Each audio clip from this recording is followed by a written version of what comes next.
22 जनवरी 2025 JEE mains की shift 2 का paper solution यहां हो रहा है मैथ्स का, और ये रहा आपके लिए पहला प्रॉब्लम ट्रिग्नोमेट्री से।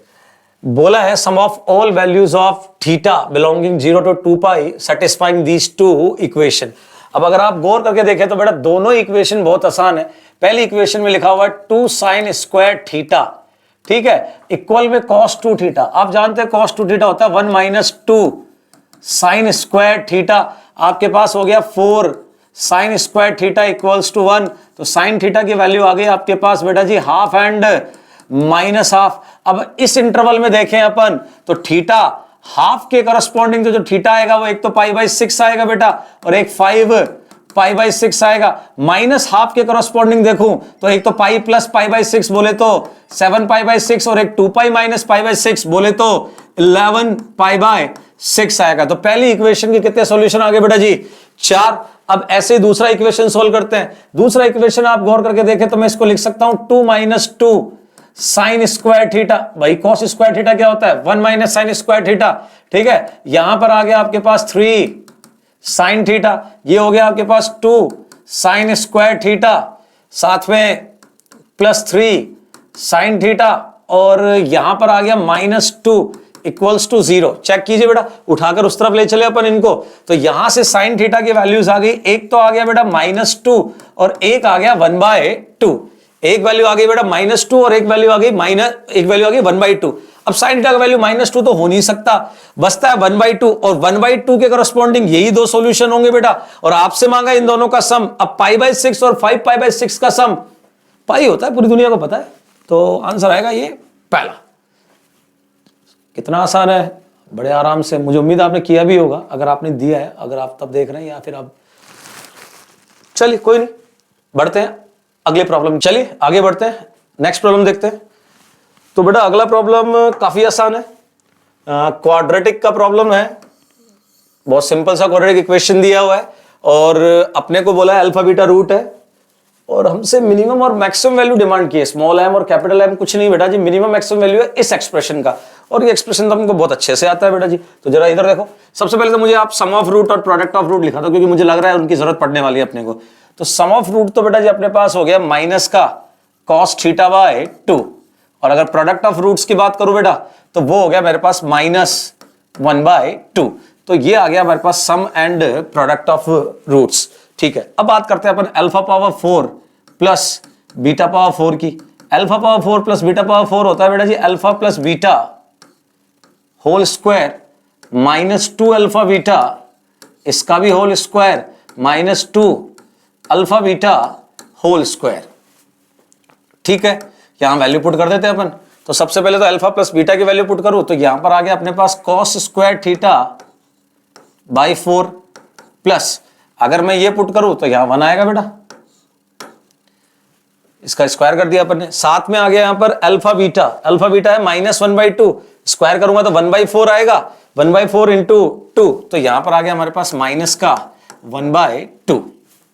ओके, बस अब हमें इस एक्सप्रेशन की मिनिमम और मैक्सिमम वैल्यू लिखनी है। तो सबसे पहले लिखते हैं अपन इसका मिनिमम वैल्यू स्मॉल m।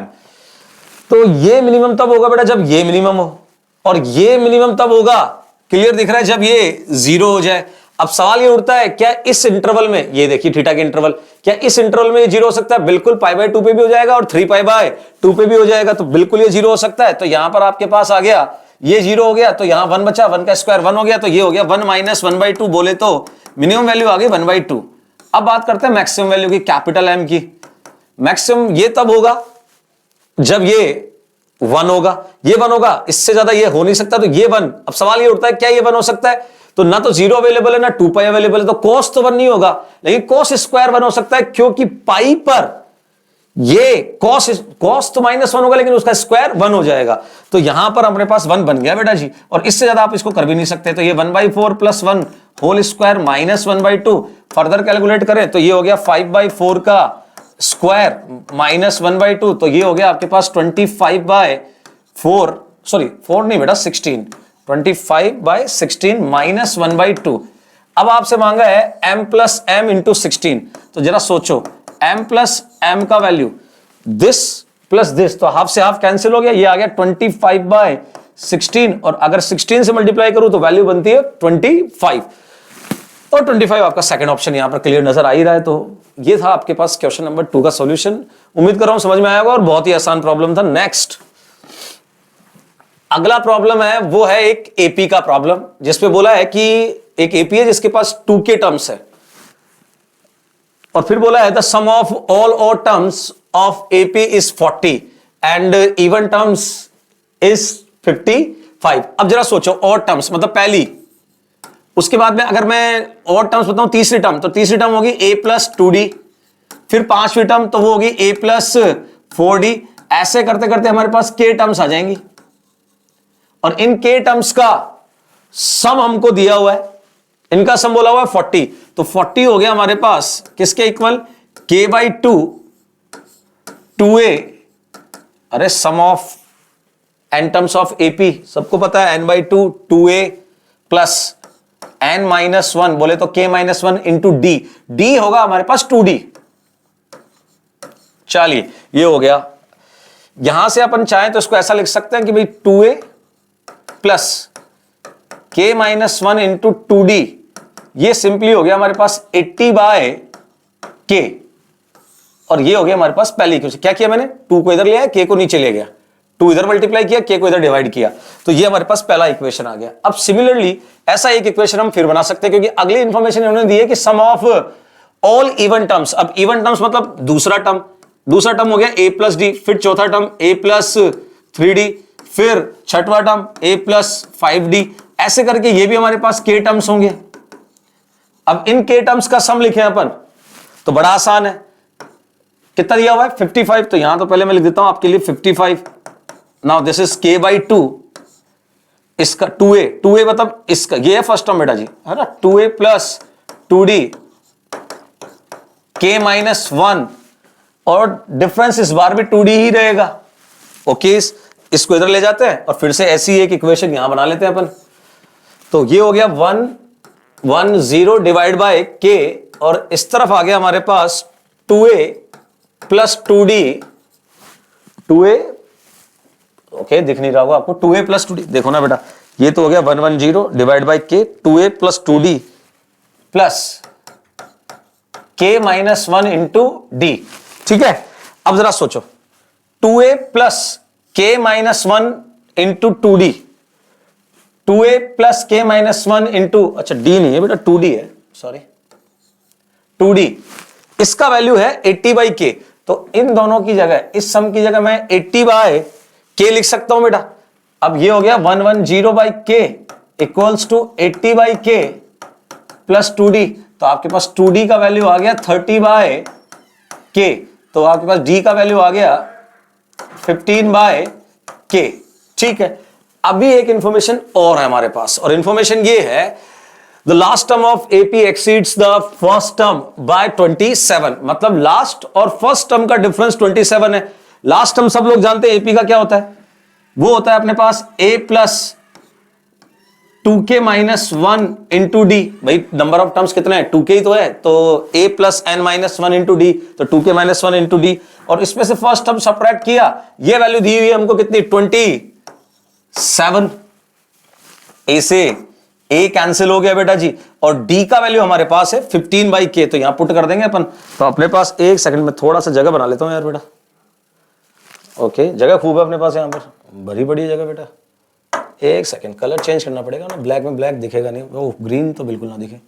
चलो, यहां पर हो गया हमारे पास बेटा 2k-1, 2k-1, और d का वैल्यू है 15/k, और ये हो गया 27। अब क्रॉस मल्टीप्लाई कर लो, थोड़ा काट भी सकते हो, ये 5 हो गया और यहां पर 9 हो गया, 3 से कैंसिल कर दिया, तो ये हो गया 10k-5 इक्वल्स टू 9k। तो सीधा सीधा k का वैल्यू आ गया हमारे पास 5, और वही हमसे पूछा था। तो जरा देख लेते हैं अपन कि k का वैल्यू, यस k का ही वैल्यू पूछा है, और वो कितना है बेटा जी 5। एक सेकंड बेटा रुको, k का वैल्यू 5। उम्मीद कर रहा हूं समझ में आया होगा, ठीक है ना। तो काफी आसान था, कोई खास दिक्कत वाली बात थी नहीं। नेक्स्ट अगला प्रॉब्लम, ये तो बेटा बहुत आसान हो गया यार, परपेंडिकुलर डिस्टेंस पूछिए एक पॉइंट की एक लाइन से, मतलब इससे ज्यादा आसान कुछ हो ही नहीं सकता। क्या कर रहे हो जेई वालों, बहुत आसान पूछ लिया। ये वाला तो मैं भी कर दूंगा। तो यहां पर आ गया 2 -10 1, ये तो पॉइंट है। यहां से हमने परपेंडिकुलर डाला इस लाइन पर बेटा जी, ये रही लाइन। अब एक काम करते हैं बेटा, लाइन को रखते हैं इक्वल टू लैम्डा और अपन ये पॉइंट अज्यूम कर लेते हैं, ये वाला पॉइंट।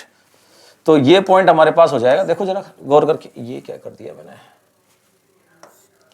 ये पॉइंट हो जाएगा। देखो कितना लिखेंगे अपन, 2 लैम्डा + 1, फिर हो जाएगा -λ -2। एक सेकेंड,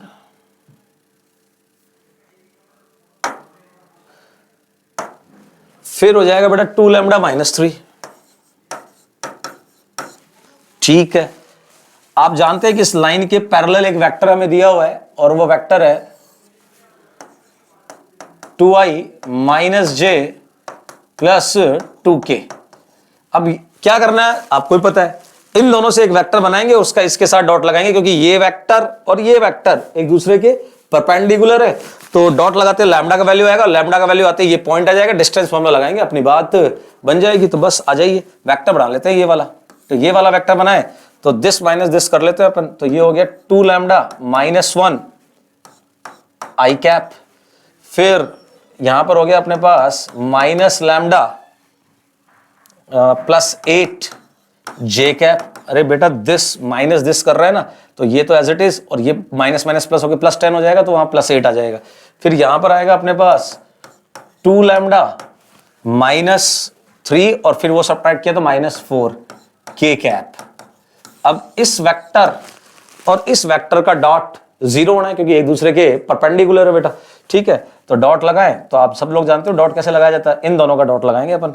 तो यहां पर आ जाएगा आपके पास दिस मल्टीप्लाई बाय दिस, तो ये हो गया 4 लैम्डा -2, 4 लैम्डा -2। फिर यहां पर आएगा प्लस लैम्डा -8, यस -1 से तो मल्टीप्लाई करना है, और फिर 2 से मल्टीप्लाई किया तो अगेन 4 लैम्डा -8 इक्वल्स टू 0। तो यहां से आपके पास आ गया नेट 9 लैम्डा, और ये हो गया 18। देखो ना, 16 और 2 18। ठीक है, तो लैम्डा की वैल्यू आ गई 2, और लैम्डा की वैल्यू 2 आई तो हमारे पास ये पॉइंट आ गया, मतलब फुट ऑफ परपेंडिकुलर आ गया। तो 2 पुट करें तो ये हो गया 5, 2 पुट करें तो ये हो गया -4, और 2 पुट करें तो ये हो गया 1। देखो ना, 4 - 3 1 हो गया। अब लगाएंगे डिस्टेंस फॉर्मूला। डिस्टेंस फॉर्मूला लगाएं तो जरा देखो, इधर लगा देता हूं डिस्टेंस फॉर्मूला। तो ये तो हो गया 9, यहां लगाएं तो 36, यहां लगाऊं तो 0, तो ये हो गया आपके पास √45।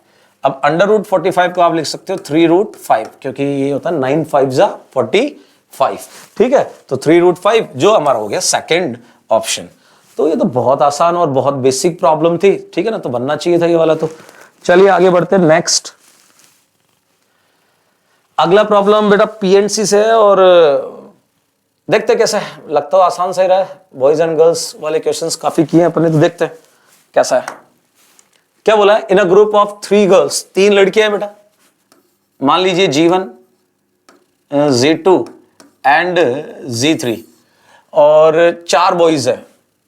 ठीक है, बॉयज का नाम रख लेते हैं B1 B2 B3 and B4।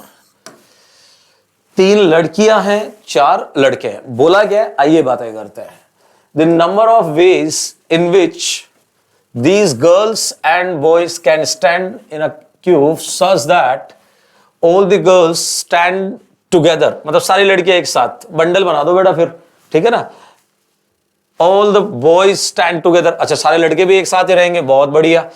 but B1 and B2 are not adjacent to each other। अब 2 स्पेशल बच्चे जिनका नाम है B1 and B2, लड़के जिनका नाम क्या है B1 एंड B2, बोला है कि वो दोनों साथ साथ नहीं होने चाहिए, एडजेसेंट पोजीशन पे नहीं होने चाहिए। तो अपन ये देखते हैं कि भाई रहने ये तीनों एक साथ है, रहने ये चारों एक साथ है, ये तो क्लियर है। लेकिन बस अब अपने को ये करना है कि क्या क्या केस बन सकते हैं कि भाई B1 B2 साथ नहीं होने चाहिए। तो चलो बनाते हैं केस इसमें। तो या फिर अपन ऐसा भी कर सकते हैं कि भाई टोटल माइनस जब B1 B2 साथ में रहे, अपन वो केस भी कर सकते हैं कि भाई B1 B2 का एक अलग बंडल बना लिया जाए, ठीक है ना। तो आप उस तरीके से भी प्रोसीड कर सकते हैं। तो चलिए आइए बातें करते हैं, केस ही बना लेते हैं बेटा, है ना। कोई ज्यादा बनते हुए नजर आ नहीं रहे मुझे केस। तो पहला केस अपन बना सकते हैं, जैसे मान लो B1 को यहाँ इनिशियल पोजीशन पे रख लिया और B3 B4 बीच में ले लिया और B2 को लास्ट पे, फिर अपन वो अरेंज तो कर लेंगे अभी, ठीक है। एक केस तो ये बन जाएगा। और केस हम क्या बना सकते हैं कि भाई अभी भी B1 यहां मेंटेन है पहली पोजीशन पर, यहां B3 लिया, यहां B2 लिया और फिर यहां पर B4 ले लिया, ठीक है। अभी भी इनिशियल पोजीशन पर B1 या B2 ही ले रहे हैं हम, ठीक है। वो B2 आ जाएगा बेटा, जब मैं अरेंज करूंगा तो B2 को भी इधर ले आएंगे, लेकिन अभी पहली पोजीशन अपन B1 को और B2 को ही दे रहे हैं। अब अगर इनको ना दें और चेंजेस करें, मान लीजिए यहां पर मैंने B3 को बुला लिया, ठीक है, B3 को बुला लिया, तो फिर यहां पर आप B1 बुला रहे हैं, फिर आपको यहां B4 रखना ही पड़ेगा, फिर यहां पर आ जाएगा आपके पास B2, ठीक है। ये एक केस पॉसिबल है। अभी इसमें भी B1 और B2 एडजेसेंट पोजीशन पर नहीं है। इसके अलावा मुझे और कोई केस बनता हुआ दिख नहीं रहा बेटा यहां पर, ठीक है। इसको इनिशियल पोजीशन पर रख लिया आपने, हाँ B1 B2 को तो साथ ले नहीं सकते, तो ये वाला केस यहां रिपीट नहीं हो सकता, खत्म हो गया बस बेटा जी। तो हमारे पास सिर्फ ये 3 ही पॉसिबिलिटी है। अब आइए क्वेश्चन खत्म करते हैं। बोला यह है कि तीनों लड़कियां एक साथ रहेंगी, चारों लड़के एक साथ रहेंगे। तो सबसे पहले तीनों लड़कियां एक साथ, ये वाला, ठीक है। तो ये फैक्टोरियल 3 से अरेंज हो लेंगी आपस में, अपनी ही जगह पर आपस में अरेंज हो लेंगी, ठीक है ना। अब इनको अरेंज करते हैं इनके साथ, अब इनके साथ इनको अरेंज करें आगे की ओर, पहले लड़कियां बैठा दी मैंने, अब आगे की ओर लड़के बैठा रहा हूं। अब इनको अरेंज करें तो B1 B2 जगह बदल सकते हैं अपनी, तो फैक्टोरियल 2 से ही अपनी जगह बदल लेंगे, ठीक है। और फैक्टोरियल 2 से B3 B4 भी अपनी जगह बदल सकते हैं, ठीक है। एक फैक्टोरियल 2 का और मल्टीप्लाई करेंगे अपन, और वो क्यों कर रहे हैं आप सोच के देखिए। जरूरी नहीं है ना कि क्यू में पहले लड़कियां बैठे और फिर लड़के बैठे, ऐसा भी हो सकता है पहले लड़के आए और फिर लड़कियां आए। इसलिए जो अभी आपने ये जो अरेंजमेंट किया दिस एंड दिस, उसको आपको इससे मल्टीप्लाई करना पड़ेगा, क्योंकि पहले लड़के भी बैठ सकते हैं और बाद में लड़के भी बैठ सकती है।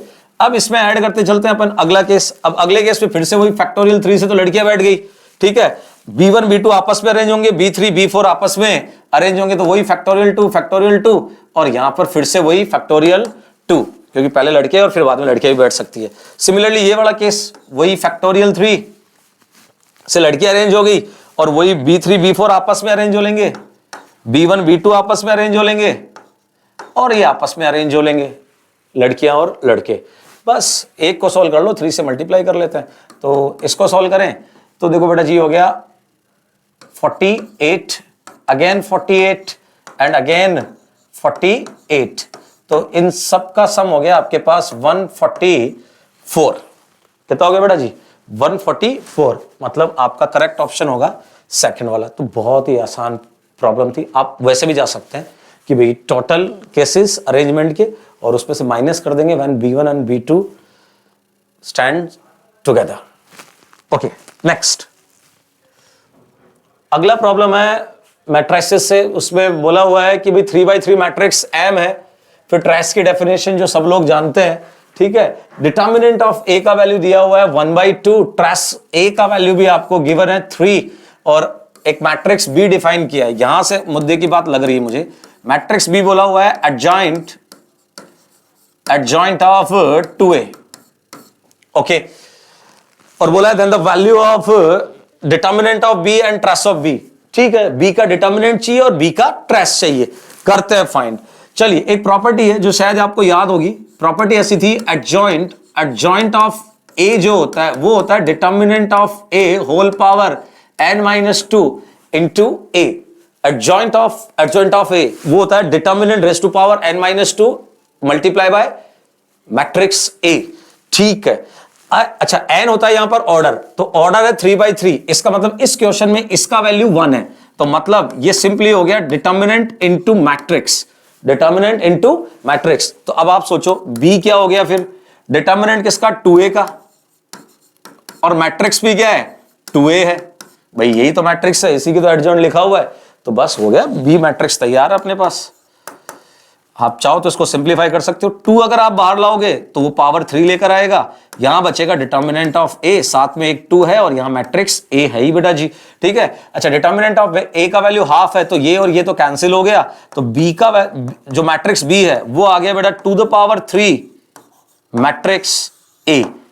अब आप जो चाहें वो आप फाइंड कर सकते हैं। सबसे पहले हमें चाहिए बी का डिटर्मिनेंट। अब बी का डिटर्मिनेंट चाहिए तो डिटर्मिनेंट लगा दो इस पर बेटा जी, two the power 3 matrix A. अब ये जो बाहर आएगा तो ये तो ऑर्डर लेकर आएगा ही आएगा, तो यहां होल पावर 3 हो जाएगी और यहां बचेगा डिटर्मिनेंट ऑफ ए, तो ये हो गया टू द पावर 9 और ये मल्टीप्लाई होगा किससे बेटा जी, डिटर्मिनेंट ऑफ ए से, तो ये हो गया to the power 8 and that is 256। ये तो आ गया हमारे पास डिटर्मिनेंट ऑफ, अच्छा यहीं से खत्म हो गया, अच्छा अभी ट्रेस बाकी है। ठीक है, डिटर्मिनेंट ऑफ बी की वैल्यू आ गई। अब ट्रेस चाहिए, इसका ट्रेस चाहिए, ट्रेस ऑफ बी लिखने जा रहा हूं मैं, ट्रेस ऑफ बी, और यहां है trace of to the power 3 A. हम जानते हैं कि भाई ट्रेस कहता है कि जो स्केलर है उसे डायरेक्ट बाहर ले सकते हो, तो टू द पावर 3 तो डायरेक्ट बाहर आ जाएगा और आपके पास बचेगा ट्रेस ऑफ ए, और ट्रेस ऑफ ए आपको गिवन है ऑलरेडी कितना 3, तो ये हो गया आपके पास 24, और ये हो गया 24, तो ये हो गया आपके पास 24, तो आपका फाइनल आंसर आ गया 256, तो डिटर्मिनेंट का वैल्यू आया था और 24 ये हो गया। ऐड करें 0 8 2 इट्स 280, ऑप्शन नंबर 2। तो क्वेश्चन बड़े आसान आए हुए हैं, एकदम बेसिक प्रॉब्लम्स आए हुए हैं, बनने चाहिए थे आप लोगों से। चलिए आगे बढ़ते हैं नेक्स्ट। यस, अगला क्वेश्चन है डिफरेंशियल इक्वेशन से। अगला क्वेश्चन है डिफरेंशियल इक्वेशन से, ठीक है, और उसमें आपको ये एक डिफरेंशियल इक्वेशन दी है, थोड़ा आसान ही नजर आ रही है, बाकी अभी करके देखते हैं समझ में आएगा। ठीक है, कुछ नहीं पूछा है, f ऑफ 0 मतलब सीधा आपको सिर्फ सॉल्व करना है और कुछ भी इस बार एक्स्ट्रा पूछा नहीं है, तो कर लेते हैं सॉल्व, कोई दिक्कत नहीं है, सॉल्व कर लेते हैं इसको।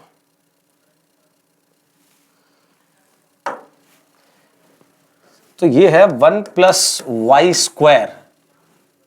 एक काम करते हैं, इसको उधर लेके चलो, तो उधर हो गया बेटा जी आपके पास 2 tan इनवर्स y, सॉरी गलत कर दिया,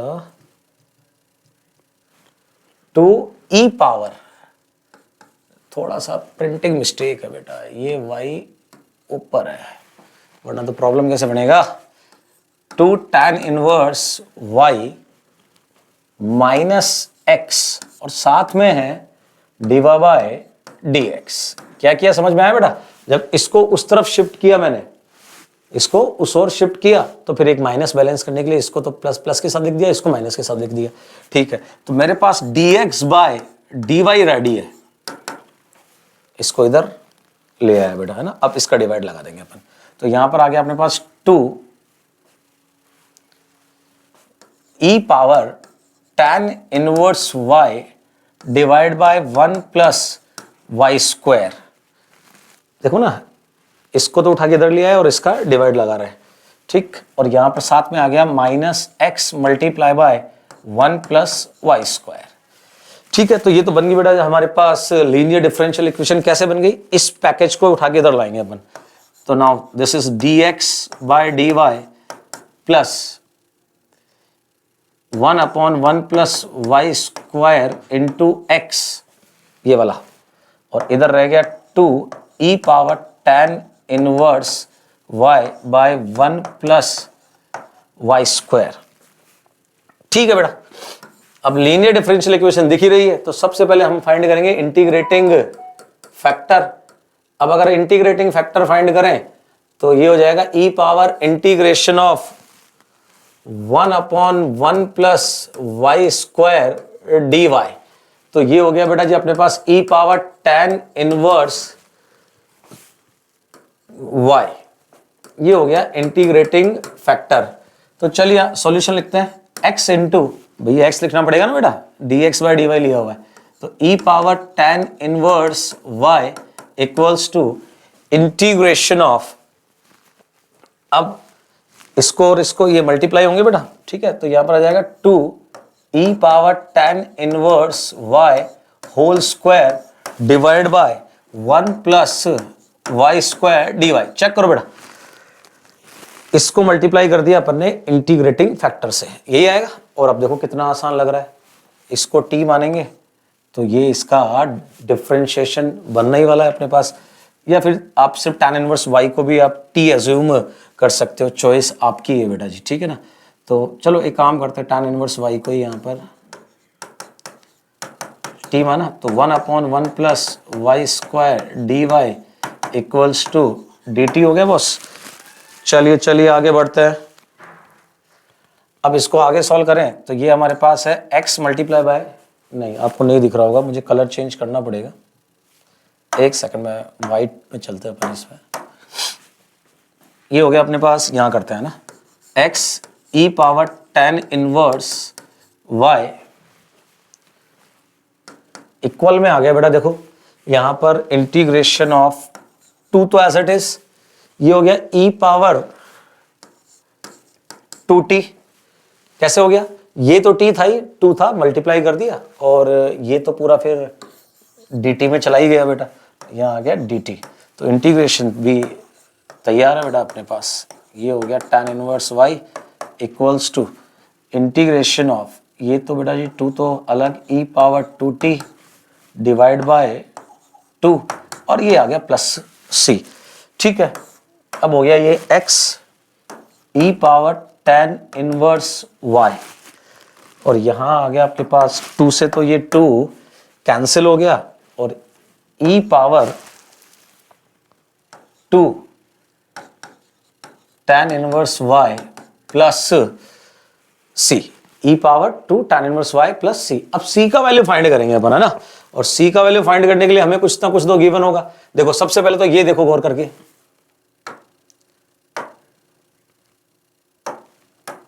ये देखो बेटा गौर करके, जो x है वो फंक्शन ऑफ y है। तो देखो बेटा जी यहां पर देखो आपको f(0(1) गिवन है। अब f(0(1) गिवन है, इसका मतलब x1 है और y0 है, x1 है y0, याद रखना x1 और y0, x1 और y0। तो यहां पर आ गया e पावर, ये y0 तो ये 0, इधर e पावर 0 प्लस c, तो 1 और 1 कैंसिल, ठीक है। तो c का वैल्यू हो गया आपके पास 0, तो c तो सीधा सीधा गायब हो गया। तो इसका मतलब आपके पास x इक्वल्स टू आ गया e power tan inverse y। अब डिमांड क्या है, फंक्शन तो तैयार है, ठीक है, अब डिमांड क्या है आइए उस पर बात करते हैं।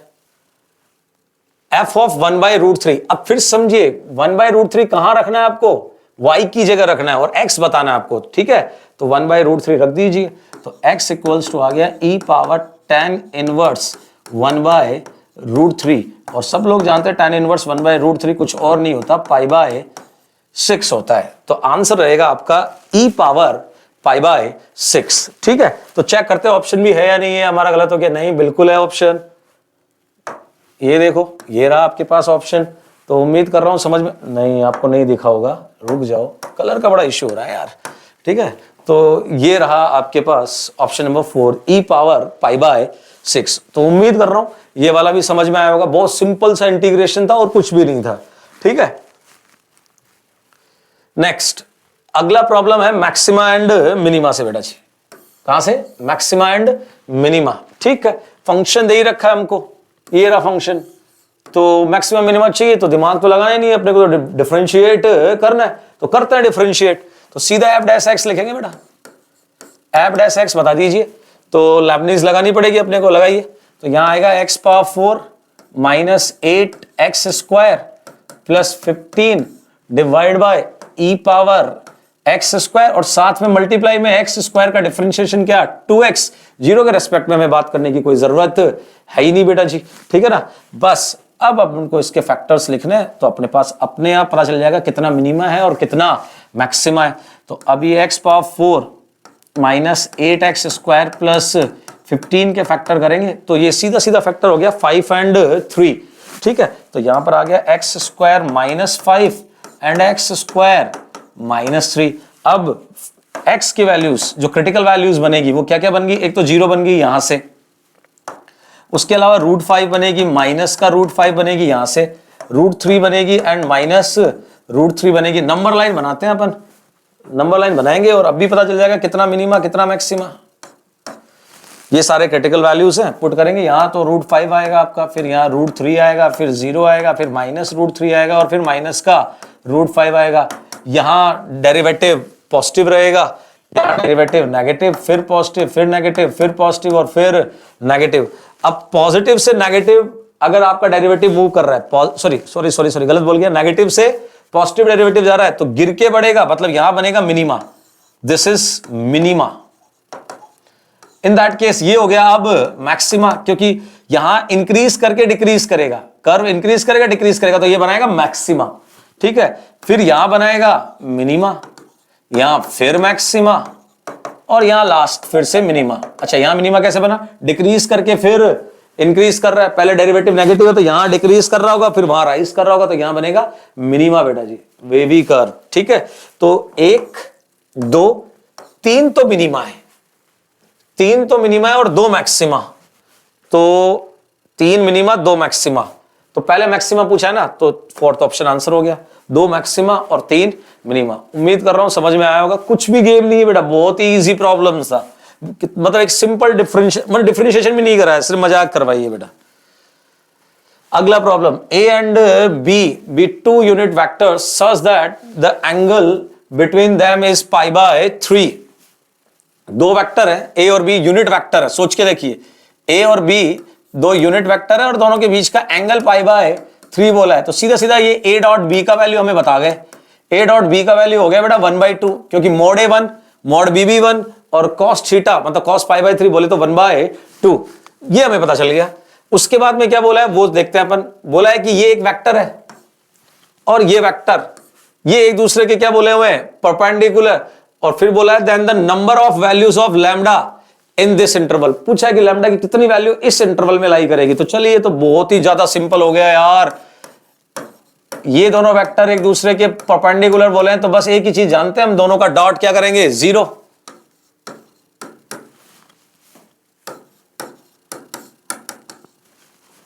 तो लगा दो डॉट, तो ये आ गया 3 लैम्डा, देखो ना A डॉट A तो 1 हो गया, यूनिट वेक्टर बोले हुए हैं बेटा, और यहां पर हो गया माइनस, ये देखो ये तो लैम्डा स्क्वायर हो गया, और फिर A डॉट B का वैल्यू मैं निकाल के बैठा हूं तो यहां पर आ जाएगा 1/2, फिर ये हो गया देखो 6 और A डॉट B 1/2 तो ये हो गया 3, और फिर इन दोनों का डॉट लगाएंगे तो माइनस का 2 लैम्डा, क्योंकि B डॉट B तो 1 ही होगा बेटा, ठीक है जी। तो यहां पर आपके पास आ गया एक 2 से मल्टीप्लाई कर लो ताकि मुझे थोड़ा क्लियरिटी आ जाए, तो 6 lambda minus lambda square plus 6 minus 4 lambda equals to 0, 2 से मल्टीप्लाई कर दिया बेटा अपन ने, तो ये हो गया lambda square minus 2 lambda, lambda square minus 2 lambda minus 6 equals to 0। तो लैम्डा की वैल्यूज देख लेते क्या क्या आ रही है, 2 plus minus root of B square 4 minus 4AC, तो ये 24 और ऐड कर लो इसमें, ठीक है ना, और डिवाइड बाय 2 कर दो, तो लैम्डा की वैल्यू आ गई 1 प्लस माइनस, ये देखो बेटा जी आपके पास हो गया 7, कैसे 4 बार निकालोगे तो वो 2 से तो कैंसिल हो जाएगा, 1 यहां बचेगा 6 यहां बचेगा, तो आपके पास आ गया यहां पर √7। अब एक वैल्यू लैम्डा की आ रही है 1 प्लस √7, और √7 हो गया 2 पॉइंट समथिंग, मतलब 1 प्लस √7 हो गया 3 पॉइंट समथिंग, 3 पॉइंट समथिंग इस इंटरवल में लाई नहीं करेगा, आउट। 1 माइनस √7, अब √7 होता है 2 पॉइंट समथिंग, तो 1 माइनस 2 पॉइंट समथिंग तो -1 से छोटा हो गया, तो वो भी इस इंटरवल में लाई नहीं करेगा, तो ये तो दोनों ही लाई नहीं करेंगे, ये दोनों ही आंसर नहीं है। तो अब नंबर ऑफ वैल्यूज पूछिए ना लैम्डा की इस इंटरवल में, 0 होगी बेटा जी, एक भी वैल्यू इस इंटरवल में लाई नहीं करेगा, तो इस क्वेश्चन का आंसर तो बेटा फोर्थ ऑप्शन आएगा 0, ठीक है। तो उम्मीद कर रहा हूं ये भी समझ में आएगा और आपको ये भी समझ में आ रहा होगा कि जेईई मेंस में इतना डिफिकल्ट क्वेश्चन मैथ में नहीं पूछा जितना लोग कह रहे हैं, ठीक है। चलिए अगला क्वेश्चन काफी मजेदार है और सिंपल सा ही है।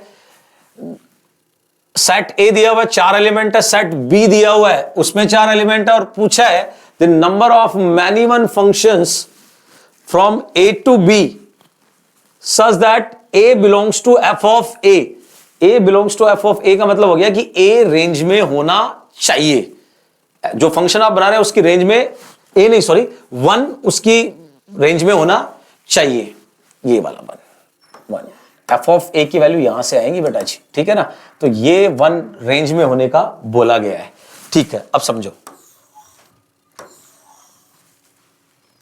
1 2 3 4 1 4 9 16। तो एक काम करते हैं, पहले अपन टोटल मैनी वन फंक्शन निकालते हैं।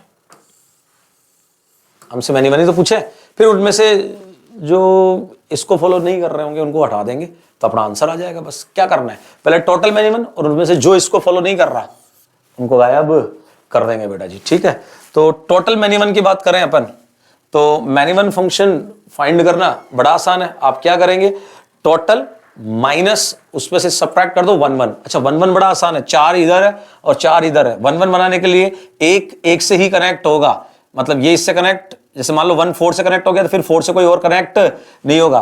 तो टोटल फंक्शन तो बन जाएंगे 4 पावर 4। आप सब लोग जानते हो कैसे, इसको कनेक्ट करने के 4 ऑप्शन, इसको कनेक्ट करने के 4 ऑप्शन, इसको कनेक्ट करने के 4 ऑप्शन, इसको कनेक्ट करने के 4 option, 4 into 4 into 4 into 4 minus, इसमें से निकाल रहा हूं मैं 1 1 फंक्शन।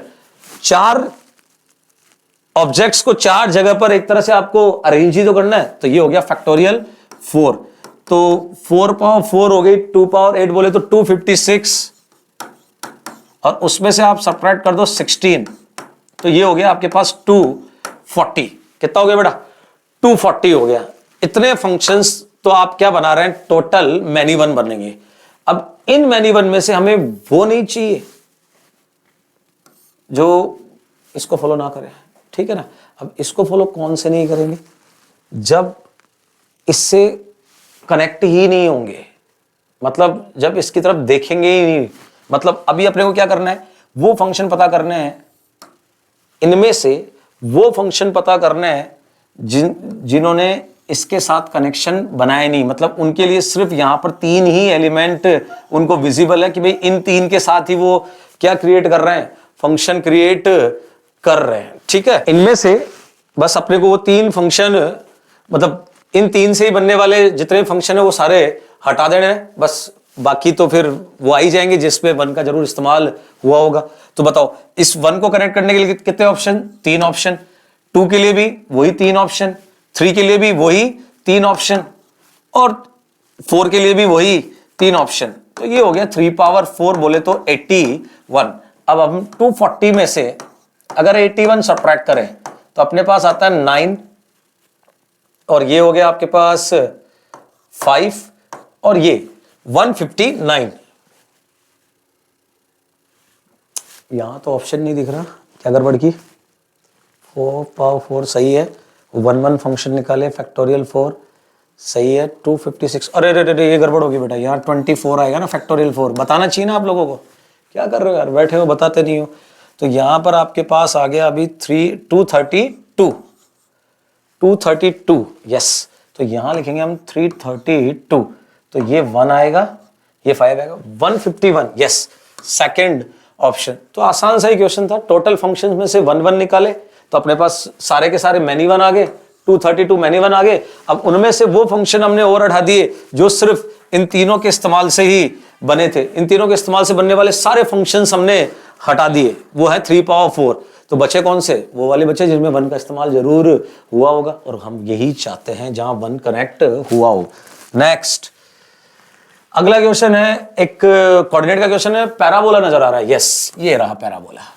ठीक है, तो बोला एक पॉइंट है P, एक पॉइंट है P इस पैराबोला पर। ठीक है, पैराबोला पे पॉइंट दिया है तो ये इसलिए दिया होगा ताकि A का वैल्यू आ जाए। तो पहला काम तो यही कर लेते हैं अपन, पुट कर दो। तो यहां हो गया 48, ये हो गया 4 इंटू A इंटू 4, A का वैल्यू 3 आ गया। चलो पैराबोला तो आ ही गया, Y square equals to 12x। ठीक है, आगे बढ़ते हैं। बोला है PQ be a focal code of parabola. PQ parabola की फोकल कोड है। मैं पिक्चर बना लेता हूं यार, ये तो पैराबोला हो गया अपना, ये ले ली इन्होंने कोई फोकल कोड, ये P है और ये Q है। ठीक है, फिर क्या बोला है, M and N are the foot of perpendicular drawn from P and Q respectively on directrix of parabola। अच्छा, ये मान लीजिए directrix x equals to -3 line. इन्होंने यहां इस P से भी इधर परपेंडिकुलर डाला है और इस Q से भी इधर परपेंडिकुलर ड्रॉप किया है। ठीक है, और इनका नाम रखा है इन्होंने M और N। ठीक है, उसके बाद में बोला गया है, ठीक है ठीक है ठीक है ठीक है ठीक है, directrix then the area of quadrilateral. अब हमसे इस क्वाड्रिलेटरल का एरिया पूछा है। इस क्वाड्रिलेटरल का क्या पूछा है बेटा जी? एरिया। तो कर लेंगे फाइंड, कोई खास दिक्कत वाली बात मुझे नजर आ नहीं रही, अभी कर लेते हैं। इसके लिए देखो क्या कर सकते हैं अपन, पहले तो अपन को ये पॉइंट गिवन है, ये पॉइंट है अपने पास 4,4√3, तो इसका पैरामीटर निकाल लेते हैं अपन। तो 280 का वैल्यू हो गया 4√3, ए का वैल्यू 3 है ही, ये कैंसिल हुआ, ये 2 हो गया, ए का वैल्यू 3 है, तो ये और ये कैंसिल होता है, तो नीचे बचता है एक √3, अरे ए 3 है ना, नीचे ले जाओ, तो यहां पर आ गया 2/√3, इसका पैरामीटर 2/√3 है। सोचो ये फोकल कोड है, तो इसका पैरामीटर हो गया माइनस का √3/2, और भाई T1 T2 -1 होता है ना, तो ये इसका पैरामीटर हो गया माइनस √3/2। अब ये पॉइंट क्या हो गया, ये पॉइंट हो जाएगा वही 80² 280, तो ए तो 3 और T² बोले तो 3/4, तो ये तो हो गया यहां पर 9/4। ठीक है, उसके बाद में 280 की बात करूं तो 2a, a का वैल्यू वही 3 और t माइनस √3/2, माइनस का √3/2, तो 2 से 2 कैंसिल हो गया और यहां पर आ गया माइनस का 3√3। ठीक है, तो ये हमारे पास पॉइंट क्यू भी आ गया। अब जरा सोचो, ये हमें तो ये बस एरिया लिखना है अपने को, ये वाला एरिया लिखना है, तो एक काम कर लेते हैं ना यार, इसको सीधा यहां कनेक्ट कर लेते हैं। ठीक है, इस ट्राइंगल का एरिया अलग निकाल लेंगे, इस ट्राइंगल का, और ये जो भी है रेक्टेंगल जो भी है, इसका एरिया तो अपन लिख ही सकते हैं। तो एरिया लिखना शुरू करते हैं। तो सबसे पहले इसका एरिया लिखते हैं। अब इसका एरिया लिखे तो सबसे पहले मुझे ये चाहिए, और ये लेंथ होगी ये वाली, और ये वाली क्या होगी, इन दोनों के y कोऑर्डिनेट्स का डिफरेंस। अच्छा, जो y कोऑर्डिनेट इसका होगा वही y कोऑर्डिनेट इसका होगा, और वो y कोऑर्डिनेट इसका तो है ही, तो यहां पर हो गया 4√3 इसका y कोऑर्डिनेट, ये तो 4√3 हो गया, और ये हो गया 3√3, तो ये गैप आ गया 7√3 ये वाला।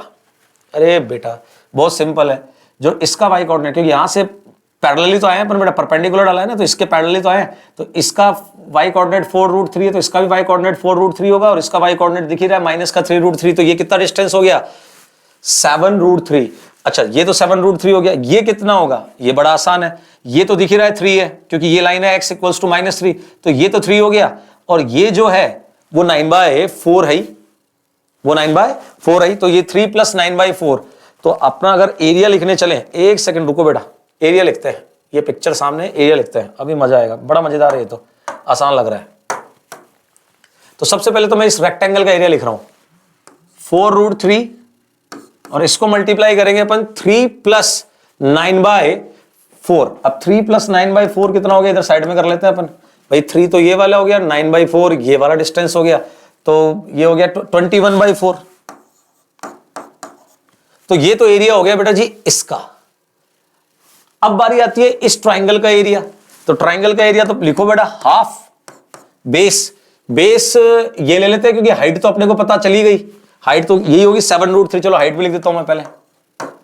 अब बस ये वैल्यू लिखनी है। अच्छा, ये वैल्यू कितनी होगी, इसका x कोऑर्डिनेट माइनस इसका x कोऑर्डिनेट, इसका x कोऑर्डिनेट वही होगा जो इसका x कोऑर्डिनेट होगा, तो ये तो 9/4 हो गया x कोऑर्डिनेट, और इसका x कोऑर्डिनेट 4 है, तो इट्स 4 - 9/4, ये हो गया बेटा जी 16 - 9 7/4, तो यहां आ जाएगा एक 7/4। चलिए, तो काम हो गया ऑलमोस्ट बेटा जी अपना डन। तो अभी थोड़ी सी कैलकुलेशन करनी है अपने को, तो यहां से एक 2 से इसको और मल्टीप्लाई कर लेते हैं अपन, और 2 से डिवाइड मार देते हैं, तो यहां पर आ जाएगा 8, तो दोनों का डिनोमिनेटर तो सेम हो गया, तो नीचे तो आ गया अपने पास 8, ऊपर आ गया बेटा जी 21, और साथ में ये हो गया अपने पास √3 तो दोनों जगह ही, तो 21 14 × 21 14 × 21,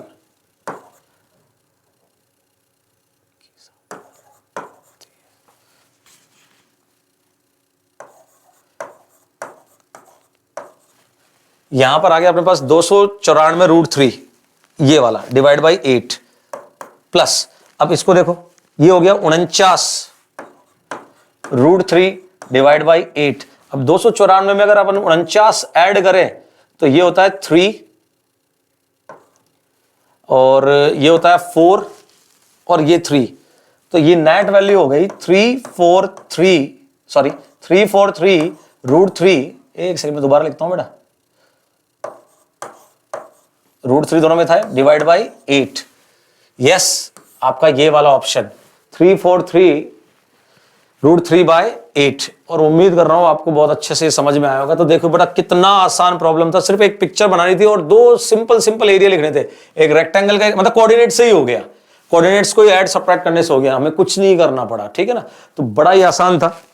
चलिए आगे बढ़ते हैं नेक्स्ट प्रॉब्लम की ओर। अगला प्रॉब्लम बड़ा मजेदार है, मजेदार तो क्या कहूं, बड़ा आसान सा ही है। एक सेकंड बेटा, कलर स्कीम चेंज करनी पड़ेगी। पैराबोला दिए हुए हैं, एक तो ये वाला है और एक ये वाला, दो पैराबोला है और एरिया बाउंडेड पूछा है बेटा। दो पैराबोला है और एरिया बाउंडेड पूछा है। चलिए आइए खत्म करते हैं। तो फिर क्या दिमाग, क्या बताऊं मैं, क्या सिखाऊं आपको, इसमें सब आता है आपको। चलिए इसको तो थोड़ा सा मजेदार बना लेते हैं अपन। y इक्वल्स टू, ये दिख रहा है यार, अब दिख रहा है तो मजेदार तो बनाऊंगा मैं। ये हो गया y equals to x-2 whole square. तो x एक्सिस को टच करता हुआ कुछ ऐसा बन जाएगा, 2 पे टच करेगा। वाह यार कितना अच्छा बनाया ना पैराबोला। ये वाला देखते हैं। अब इसको अगर हम अपन ढंग से लिखें, इस पैराबोला को, ये दिख रहा है बेटा जी इस तरफ, ये तो अपसाइड ओपनिंग था, ये साइड में ओपन होगा, वो भी इस तरफ। क्यों? ये देखो -8 कॉमन ले रहा हूं मैं, तो यहां आ गया x-2। वाव, मतलब ये जो पैराबोला है वो यहीं से जाएगा बेटा जी, इसका वर्टेक्स 2,0 हो गया और इस तरफ चलेगा। अच्छा, मुझे ये इंटरसेक्शन पॉइंट थोड़ा इंटरेस्टिंग लग रहा है, ये देखना होगा अपने को। तो ये मिलेगा जब x को 0 करेंगे। 4 है बेटा, ये 4 है, मतलब ये पॉइंट 0,4 है। एक बार मैं चाहूंगा कि 0,4 आप इसमें भी पुट करें, तो यहां 16 हो गया, 0 पुट किया तो -8 -2 16, ये भी, मतलब ये पैराबोला जो ऐसे बनेगा भी, ये वाला जब बनेगा वो भी यहीं से पास करेगा। मतलब ये पैराबोला कुछ ऐसा बनेगा बेटा, मतलब यहीं से। तो बेटा जी आपको ये चाहिए, आ रहा है समझ, आपको ये चाहिए बस। तो ये खत्म हो गया बेटा जी, तो बहुत आसान है। इंटीग्रेशन करते हैं, एरिया लिखते हैं, इंटीग्रेशन। अच्छा, इसमें तो कुछ ढूंढना भी नहीं है, 0 से शुरू होगा, 2 तक जाएगा, 0 से 2। हाँ जी, 0 से 2 अगर अपन इसको इंटीग्रेट करें तो ऊपर तो इसका y और नीचे इसका y चलाएंगे अपन। तो इसका y बता दो मुझे फटाफट। इसका y हो गया √16 - 8x, √16 - 8x। और इसका y अगर अपन लिखे तो वो तो अपने को दिख ही रहा है, -x-2 का होल स्क्वायर dx। अब बस आपको इसे इंटीग्रेट करना है और इससे ज्यादा इंटीग्रेशन, इससे इजी इंटीग्रेशन सॉरी आपको मिलेगा ही नहीं। चलिए कर देते हैं इंटीग्रेट, मैं आपके लिए ये भी कर देता हूं। तो इंटीग्रेट करें तो यहां देखो बेटा क्या आएगा, 16 - 8x पावर हो जाएगी 3/2 और नीचे भी आ जाएगा 3/2, लेकिन साथ में एक आएगा, एक सेकंड रुको यार, बोर्ड ही खत्म हो जाता है बहुत जल्दी। साथ में एक -8 भी तो आएगा बेटा, ये वाला, हाँ, माइनस यहां पर आएगा x-2 होल क्यूब बाई 3 और यहां लिमिट लगाएंगे अपन 0 से 2 की। अब लिमिट तो पुट कर लोगे यार, ऐसा ना करो, मुझे याद है इसका आंसर आया था कौन सा ऑप्शन, 4th ऑप्शन। तो लिमिट तो पुट कर सकते हो, ऐसा ना करो, ठीक है ना, बहुत आसान है। तो लिमिट पुट कीजिए, आपके पास आ जाएगा 8/3।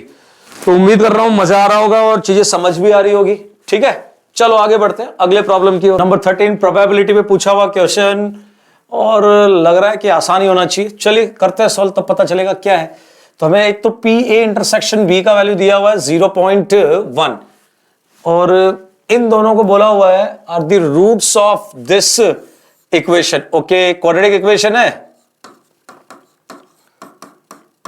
और रूट्स दिख ही रहे हैं कि 1/3 एंड 1/4 हो जाएंगे बेटा जी। क्या हो जाएंगे? 1/3 एंड 1/4। इसका मतलब क्या हुआ, कुछ समझ में आया?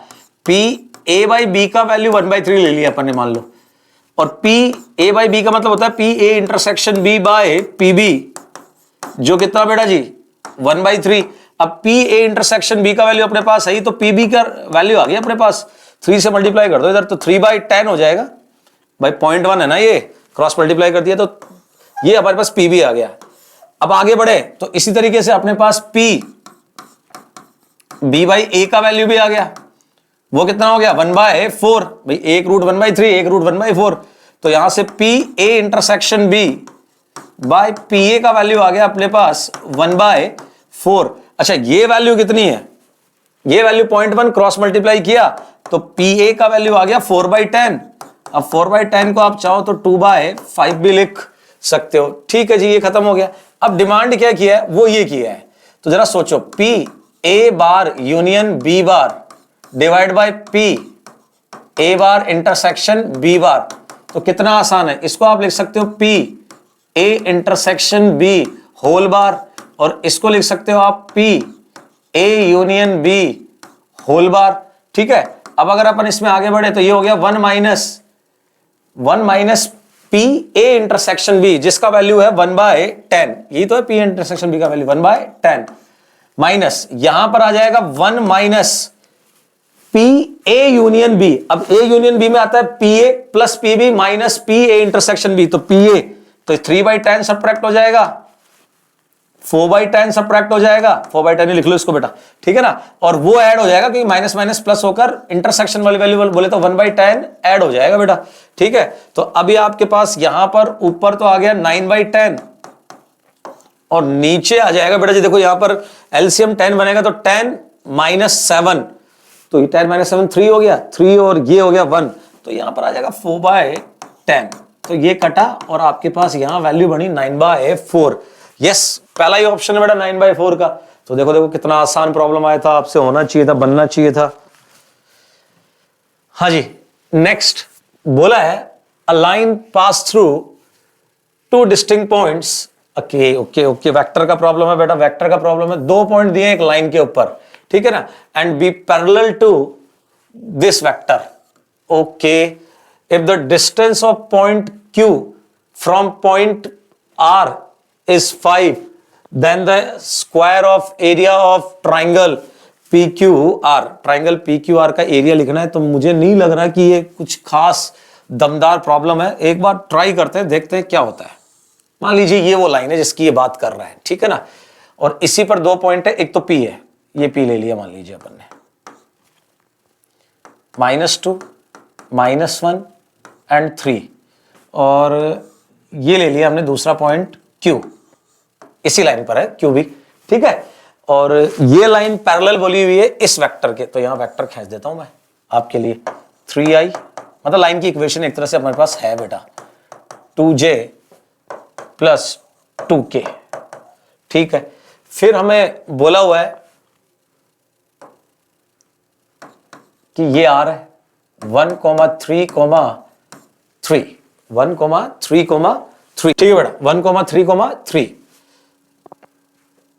बोला है if the distance of point Q from R, अच्छा ये डिस्टेंस बेटा 5 दिया अपने को बेटा, कितनी दी हुई है 5, ठीक है ना, और ये हो गया ट्राइंगल PQR, इसका एरिया पूछा हमसे, इस ट्राइंगल का क्या पूछा है, एरिया। अब आप सोच के देखो कितना आसान है, ये Q ही तो चाहिए बेटा जी, और Q कैसा आएगा, ये 5 दिया हुआ है अपने को, ठीक है, तो Q लिखते हैं पहले इस लाइन के ऊपर एक पॉइंट, ठीक है। अब ये लाइन आप बड़े आराम से लिख सकते हो जिसपे एक पॉइंट भी है और आपके पास पैरेलल वेक्टर भी है, तो लाइन की इक्वेशन सोचो क्या होगी, x +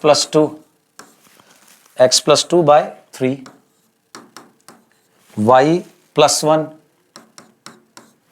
1/2 और फिर z -3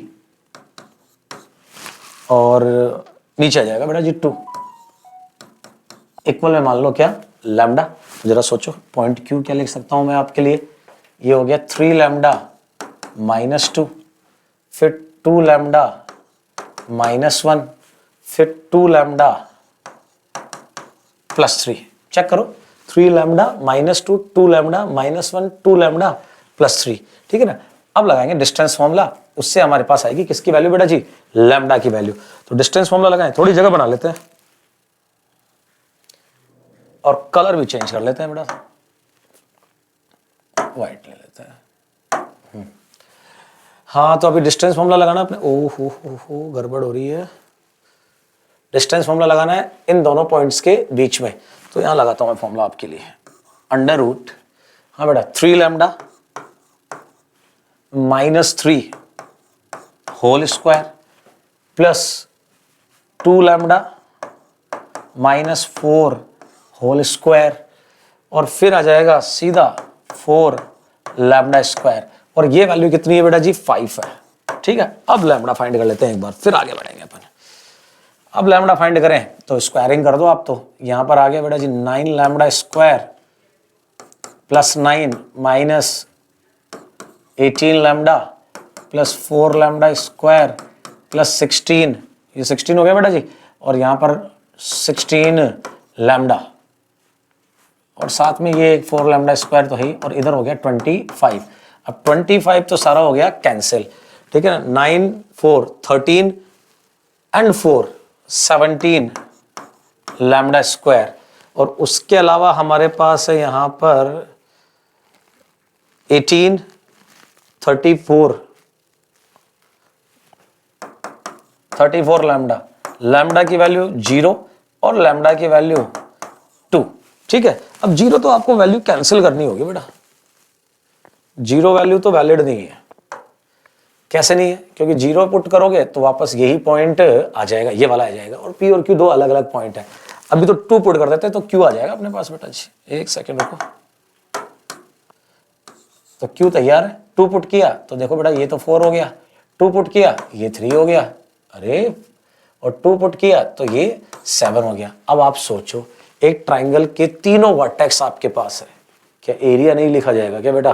ठीक है, तो आप बड़े आराम से एरिया लिख सकते हैं। आप एरिया कैसे लिखेंगे? एक वेक्टर यहां से बना लेंगे, एक वेक्टर यहां से बना लेंगे, ठीक है ना, और दोनों का क्रॉस लगाया और हाफ से मल्टीप्लाई किया, हमारे पास एरिया आ गया। तो उम्मीद कर रहा हूं समझ में आया होगा बेटा जी, ठीक है ना। चलिए आगे बढ़ते हैं नेक्स्ट। अगला क्वेश्चन बाइनोमियल थ्योरम से है, ठीक है। एक एक्सपेंशन लिखा हुआ है, ठीक है, और बोला है कि अल्फा, बीटा, गामा और डेल्टा, ये चारों, इन चारों के कोफिशिएंट्स हैं इस एक्सपेंशन में। और उसके बाद में u और v, ये दो इक्वेशन है u और v की, हमें सॉल्व करके u और v फाइंड करना है, और तब जाकर हम u प्लस v बता पाएंगे। तो चलो आओ कोफिशिएंट फाइंड करते हैं, टाइम वेस्ट नहीं करते हैं। तो अगर तुम थोड़ा ढंग से देखो तो देखो ये क्या हो गया, a प्लस b, और ये हो गया a माइनस b, ठीक है। तो कुछ टर्म्स कैंसिल होंगी और कुछ टर्म्स ऐड होंगी, ठीक है। तो मैं लिखता हूं सीधा यहां पर, तो ये जो एक्सपेंशन है वो हो जाएगा बेटा जी अपने पास, डायरेक्ट लिख रहा हूं मैं। तो सबसे पहले तो आएगा 5c0, लेकिन साथ में बाहर आएगा 2, क्यों आएगा? क्योंकि वो 5c0 वाला टर्म यहां भी बनेगा और यहां भी बनेगा, और साथ में यहां बनेगी x पावर 5। फिर जो 5c1 वाले टर्म्स हैं वो दोनों जगह कैंसिल हो जाएंगे, और अगला टर्म आएगा हमारे पास 5c2 का। अब 5c2 में x की पावर तो आएगी 3, ठीक है, और इस पर पावर आएगी 2, तो यहां आ जाएगा x क्यूब माइनस 1। फिर आएगा आपके पास 5c3 कैंसिल हो जाएगा आपस में, 5c4 वाली टर्म आएगी, तो x की पावर तो 1 आ जाएगी, और इस पर पावर आएगी 2, तो यहां पर आ जाएगा, अच्छा पावर 2 आएगी, एक सेकेंड रुक जाओ ना, पावर 2 आएगी तो सीधा लिखते हैं ना अपन, x क्यूब माइनस 1 का पावर 4 आएगी, सॉरी, तो यहां रह जाएगा x क्यूब माइनस 1 का होल स्क्वायर। ये आ गया हमारे पास एक्चुअल में ये एक्सपेंशन। अब इसमें से हमें x पावर 7 की टर्म चाहिए, 5 की चाहिए, 3 की चाहिए, और x पावर 1 की टर्म चाहिए। तो अभी ढूंढ लेंगे, कोई दिक्कत नहीं है। सबसे पहले ढूंढते हैं अपन x पावर 7 का कोफिशिएंट, जिसका नाम रखा है इन्होंने अल्फा। तो अल्फा की वैल्यू फाइंड करते हैं सबसे पहले। x पावर 7 ना तो यहां है, देखो यहां 6 आएगा और 3 आएगा, यहां भी नहीं है। इसको एक्सपेंड करते हैं, यहां से आ सकता है बेटा जी, तो इसका एक्सपेंशन करें तो यहां एक तो x पावर 6 आएगा, फिर -2 x पावर 3 आएगा, और एक +1 आएगा, ठीक है। अब जरा देखो, जब ये x इससे मल्टीप्लाई होगा तो x पावर 7 का टर्म आएगा ना, तो x पावर 7 का टर्म हमें मिल गया, बस एक ही बार है। ये देखो ये वाला x जब इससे मल्टीप्लाई होगा तो x पावर 7 उसके साथ आया 5c4, 5c4 का मतलब हो गया बेटा जी हमारे पास 5, और बाहर 2 भी तो है, तो अल्फा की वैल्यू आ गई 10। सिमिलरली बीटा, बीटा है किसका कोफिशिएंट? x पावर 5 का। ये देखो x पावर 5 तो सबसे पहले तो ये रहा, तो 2 तो यहां से आ गया पहला कोफिशिएंट, फिर यहां 5 का कोई टर्म नहीं बनेगा, यहां बनेगा एक तो 7 का, फिर 4 का, और फिर x पावर 1 का, तो बस, तो x पावर 5 सिर्फ एक ही बार है और यहां पर है, और उसका कोफिशिएंट आएगा 2, तो बीटा की वैल्यू 2 आ गई। अब ऐसे ही गामा और डेल्टा फाइंड कर लेते हैं अपन। गामा का मतलब हो गया x पावर 3 का कोफिशिएंट, तो x पावर 3 देखो सबसे पहले तो देखो ये बन रहा है बेटा, यहां तो 5 है, ये 6 है, और ये वाला है x पावर 3। अब x पावर 3 के साथ आ गया आपके पास 5c2, 5c2 का मतलब हो गया 10, ठीक है ना, और 10 मल्टीप्लाई होगा 2 से तो 20, तो ये आ गया। और देखते हैं x पावर 3 है क्या कहीं, x मल्टीप्लाई होगा 6 से 7 आएगा, 4 नहीं, बस यही होगा, गामा भी आ गया। अब फाइंड करते हैं डेल्टा। डेल्टा बोले तो x पावर 1, x पावर 1 ना तो यहां है ना यहां है, और x पावर 1 सिर्फ एक बार है और वो यहां है, ये देखिए ये देखिए x पावर 1, उसके साथ है 5c4। 5c4 का मतलब हो गया आपके पास सीधा सीधा 5 और 5 मल्टीप्लाई होगा 2 से। कहीं कोई प्लस माइनस का मिस्टेक तो नहीं कर गए अपन लोग? नहीं, कहीं कोई प्लस माइनस का मिस्टेक कर गए। x पावर 3 में कहाँ गया x पावर 3? x पावर 3 ये रहा, यस। 5c2 10 आया, ये 20 हुआ, लेकिन सोचो ना साथ में ये -1 भी तो है ना, तो यहाँ माइनस आएगा बेटा, ठीक है ना। अभी ठीक कर लेते हैं अपन। अभी हमें x का टर्म चाहिए, सिर्फ एक ही होगा, ये होगा और प्लस में ही होगा, कहीं कोई दिक्कत नहीं है। 5 और 2 10 आएगा यहाँ पर, ठीक है बेटा जी। इतना काम कर दिया है। अब अपन बनाते हैं ये इक्वेशंस। तो यहां आ जाएगा tan u, एक सेकेंड सही नहीं लिखा यार मैंने, tan u, बीटा का वैल्यू है 2, तो साथ में आएगा यहां पर आपके पास 2v, और ये हो गया 18, पहला इक्वेशन। फिर गामा का वैल्यू है -20, तो यहां -20u plus tan v equals to 20। अब इन दोनों इक्वेशंस को सॉल्व करना है। u और v का वैल्यू आ जाएगा, चेक कर लेते हैं, आसान है, कर लेते हैं। इसको कर लो आप 2 से मल्टीप्लाई और दोनों को ऐड कर दो, तो 20u कैंसिल हो गया। यहां पर हो गया 14v और नहीं सॉरी 4v और 10v, तो 14v हो गया। और यहां पर हो गया आपके पास 56।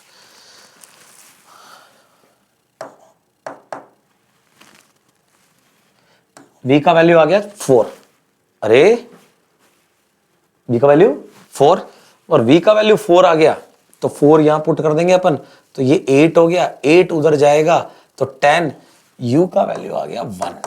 देखो ढंग से देखो यहां 4 तो 8 उधर गया, तो वहां बचा 10, तो u का वैल्यू 1। और आपसे पूछा है u प्लस v, तो ये हो गया आपके पास 5। उम्मीद कर रहा हूं समझ में आया होगा बेटा जी। नेक्स्ट, यस, इस बार एलिप्स और हाइपरबोला दोनों एक साथ नजर आ रहे हैं, तो थोड़ा मजा आने वाला है ऐसा लग रहा है मुझे। देखते हैं क्या होगा। एलिप्स और हाइपरबोला, ठीक है।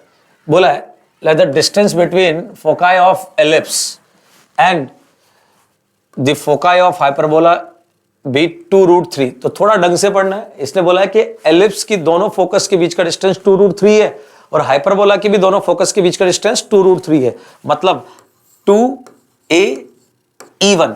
मैंने एलिप्स की एसेंट्रिसिटी को क्या मान लिया? E1, और इसके एसेंट्रिसिटी को क्या मान रहा हूं? E2। तो 2a E1 distance between focus कितना हो गया बेटा? 2√3, मतलब 2 से 2 कैंसिल करूं तो a E1 का वैल्यू आ गया आपके पास √3। सिमिलरली 2a E2 हाइपरबोला के दोनों फोकस के बीच का डिस्टेंस, उसको अपन ने ये लिख दिया, और ये भी 2√3 है, तो ये 2 कैंसिल हो गया, और आपके पास a E2 का वैल्यू आ गया अगेन √3। ये दो इंफॉर्मेशन आ गई हमारे पास, ठीक है। इसके बाद में अगर अपन आगे बढ़े तो इन्होंने बोला है कि भाई a माइनस a का वैल्यू 2 है। चलो एक और इंफॉर्मेशन आ गई। साथ में बोला है कि एसेंट्रिसिटीज का रेशियो एलिप्स और हाइपरबोला की, मतलब बोला है कि E1 बाय E2 1/3 है, ठीक है। मतलब E2 का वैल्यू हो गया 3 E1। अब आप सोच के देखो, आपको 4 अननोन नजर आएंगे, a E1 a E2, 4 unknown है, और हमारे पास 4 इक्वेशंस भी आ गई, ठीक है। अब 4 अननोन 4 इक्वेशन सॉल्व करेंगे तो सब कुछ आएगा। तो चलो आ जाओ सॉल्व करने की कोशिश करते हैं अपन। अब सॉल्व करने चलें तो सबसे पहले देखो जरा, इन दोनों को डिवाइड कर लें, इन दोनों को डिवाइड करें, इसको और इसको। तो जरा सोचो, यहां आ जाएगा a बाय a और यहां आ जाएगा E1 बाय E2, और दोनों का रेशियो हो गया 1। अरे √3 कैंसिल, 1 हो गया। और सोचो E1 बाई E2 1/3 है, तो a बाई a और यहां 1/3, तो ये 1, तो a इक्वल्स टू कितना आ गया बेटा? 3a आ गया। भाई a इक्वल्स टू कितना आ गया? 3a आ गया। अब a इक्वल्स टू 3a आ गया, तो यहां पुट कर दो, तो आपके पास आ गया 3a माइनस a, यहां पुट कर दिया, a इक्वल्स टू 3a, ये 2 आ गया, तो a का वैल्यू आपके पास 1 आ गया। देखो 1 आ गया a का वैल्यू, क्योंकि ये कितना हो गया बेटा जी आपके पास 2a इक्वल्स टू 2, तो a का वैल्यू 1 बन गया, ठीक है। अब a का वैल्यू 1 तो ए का वैल्यू 3 हो गया, स्मॉल ए का वैल्यू 3, कैपिटल ए आ गया, स्मॉल ए आ गया, यहां पुट करेंगे एसेंट्रिसिटीज आ जाएंगी। तो सबसे पहले देखो E1 आ गई, E1 यहां पुट करो, ए का वैल्यू पुट करो 3, तो E1 आ गया 1/√3, तो E2 ऑटोमेटिकली √3 हो गया बेटा जी आपके पास। कैसे हो गया, जरूरत यहां पुट करो 1, तो √3 हो गया। अब जरा सोचो, ए आ गया, ई आ गया, सब कुछ आ गया, मांगा गया है, उस पर बात करते हैं। मांगा है हमसे sum of length of their latus rectum, ठीक है ना, उनके लेटस रेक्टम्स का सम मांगा लेंथ का, ठीक है। तो कर लेते हैं, थोड़ी जगह बनाते हैं, हो जाएगा, बड़ा आराम से हो जाएगा, कोई दिक्कत नहीं है, टेंशन मत लो, कर दूंगा मैं। तो लेटस रेक्टम होता है बेटा 2b² a, ये तो एलिप्स का, और 2b² a ये हाइपरबोला का। अब 2 तो ले लो कॉमन, तुम एक काम करो, b² होता है बेटा जी a², या फिर b² की वैल्यू भी फाइंड कर सकते थे आप अलग से, चलो यहां कर देता हूं मैं, यहीं लिख देता हूं, और यहां लिखोगे 1 - e1² a, फिर यहां पर लिखोगे बेटा जी आप a² e2² -1 a, तो एक a तो उड़ा दीजिए, वैल्यू पुट कर दीजिए। अब सबकी वैल्यू आपके पास है, स्मॉल a का वैल्यू है 3, तो यहां आ जाएगा 3 1 माइनस, हाँ बेटा E1 का स्क्वायर 1/3, a का वैल्यू कितना है बेटा 1, E2 का स्क्वायर 3 - 1, ठीक है जी। तो यहां पर आपके पास आ गया बेटा 2/3, देखो ना बेटा कितना हो गया 2/3, और 3 से 3 कैंसिल, तो ये जो 2 रह गया, 2 × 4, ये नेट वैल्यू आ गई 8। तो देखो बेटा कितना आसान प्रॉब्लम था, 4 इक्वेशन है, 4 अननोन है, इतना सिंपल है, कहां दिक्कत है। चलिए आंसर हो गया 8, पहला ऑप्शन। आगे बढ़ते हैं, नेक्स्ट अगला देखो,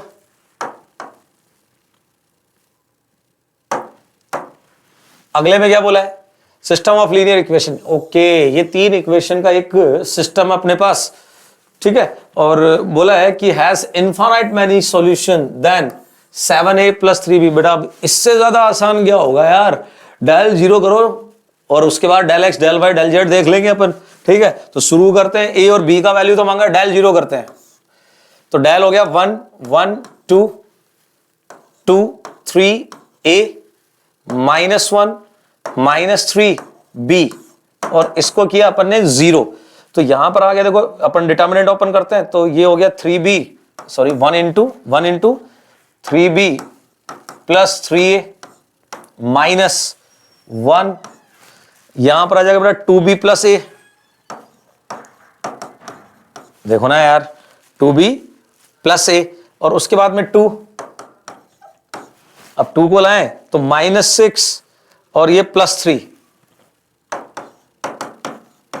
और ये हो गया 0, -6 एंड +3। तो कैलकुलेशन में थोड़ा ध्यान रखना होता है ऐसे क्वेश्चंस में, वही गड़बड़ होती है बेटा, बाकी तो कॉन्सेप्ट वाइज तो आपको ये परेशान कर ही नहीं सकता ना, कैलकुलेशन में फोकस करना थोड़ा मेरी भी कमजोरी है बेटा। इक्वल में 0, ठीक है, आसान क्वेश्चन होता है ना, उसमें ज्यादा गड़बड़ होती है कैलकुलेशंस में। तो ये हो गया b प्लस आई थिंक ये 2a हो गया अपने पास, देखो ना, और ये हो गया 6, ये हमने a और b की पहला इक्वेशन बना लिया। अब एक और बन जाए तो मजा आ जाए, आप बनेगी ना, क्यों नहीं बनेगी। अगले ने बोला इनफाइनाइट मैनी सॉल्यूशन, तो हमारे पास अभी डेल x भी 0 होगा, डेल y भी 0 होगा, और डेल z भी 0 होगा, तो एक इक्वेशन और बना लेते हैं अपन, किसी को भी 0 करके इनमें से। तो अपन लिखते हैं, यहां पर थोड़ा सा जगह का इशू रहेगा यार, एक काम करता हूं, इसको छोटा करता हूं, तो शायद अपने को फायदा मिल जाए जगह का।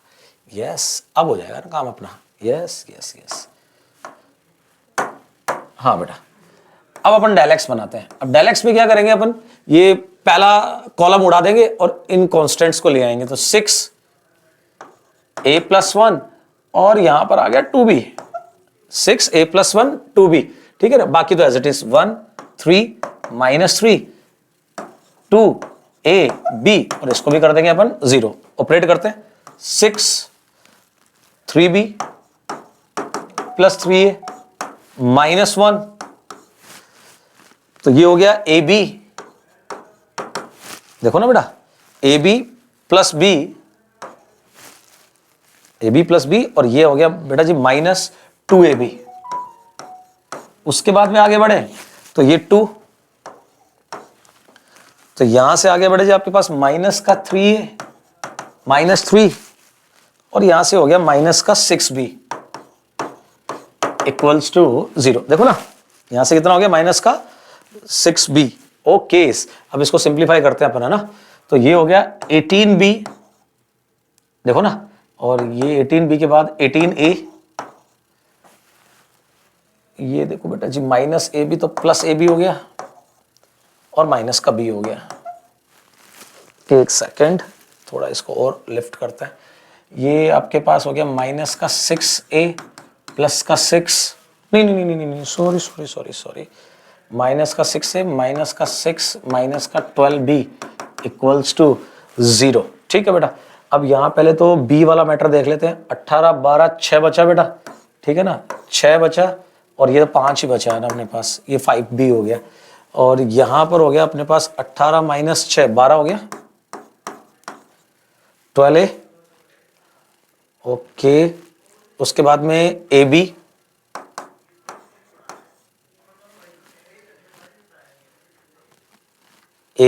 और उसके बाद में -6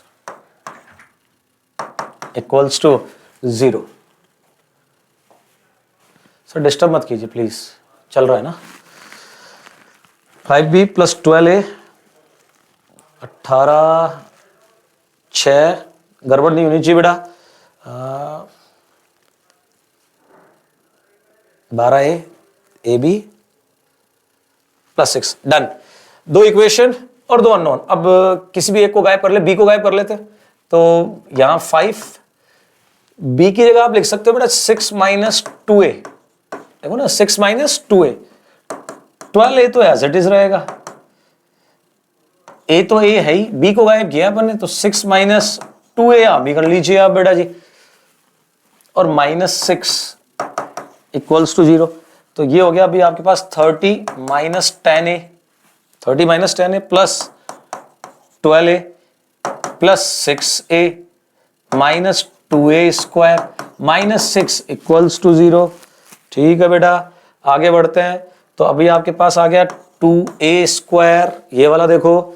उसके बाद में देखो ये हो गया 18 और ये हो गया 10, तो ये हो गया 8 है, उधर जाके हो गया ये माइनस का 8 है, और उसके बाद आपके पास बचा ये 24, उधर जाके हो गया माइनस का 24 इक्वल्स टू 0। चेक कीजिए, तो a square minus 4a minus 6 equals to 0। नहीं नहीं नहीं, 6 नहीं आएगा बेटा, क्या बात कर दी आपने, 12 आएगा यहाँ पर। यस 12 आएगा, 2 गया ना, ठीक है। तो a का वैल्यू क्लियरली विजिबल है 6 एंड -2। अब आप खुद सोचिए, अगर a 6 और -2 आ गया तो हमारे पास a और b की इक्वेशन बनी हुई है यार। b plus 2a equals to 6 है, b plus 2a equals to 6 है, और a का वैल्यू क्या क्या बता रहे हो, 6 एंड -2। पहले 6 पुट करो, a का वैल्यू 6 पुट किया तो b का वैल्यू आ गया 6 -6। तो a कोमा b बनाऊं मैं, तो पहला सेट बन गया 6 कोमा -6, और दूसरा सेट -2 पुट करूंगा तो ये -2, और वहां पर b का वैल्यू हो जाएगा 10 बेटा जी। ठीक है, अब ये अपने पास a और b आ गया। डिमांड क्या है, 7a plus 3b, 7a plus 3b। Okay okay, थोड़ा छोटा कर दिया ना, 7a प्लस 3b मांगा है बेटा। देखो देखो देखो देखो, 7a प्लस 3b। तो शुरू करते हैं अपन 7a प्लस 3b का वैल्यू, पहला सेट लेके चलते हैं। तो 6 -6, तो ये हो गया 42 -18। अब 42 -18 के रिगार्डिंग ऑप्शन नजर आ नहीं रहा, एक बार -2 10 पे देखते हैं।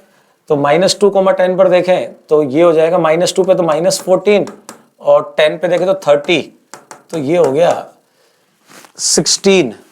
यस 16 ऑप्शन में है, ठीक है। और ये आपके पास हो जाएगा 4 और 2 24, और 24 ऑप्शन में नहीं है, तो आपका आंसर होगा 16।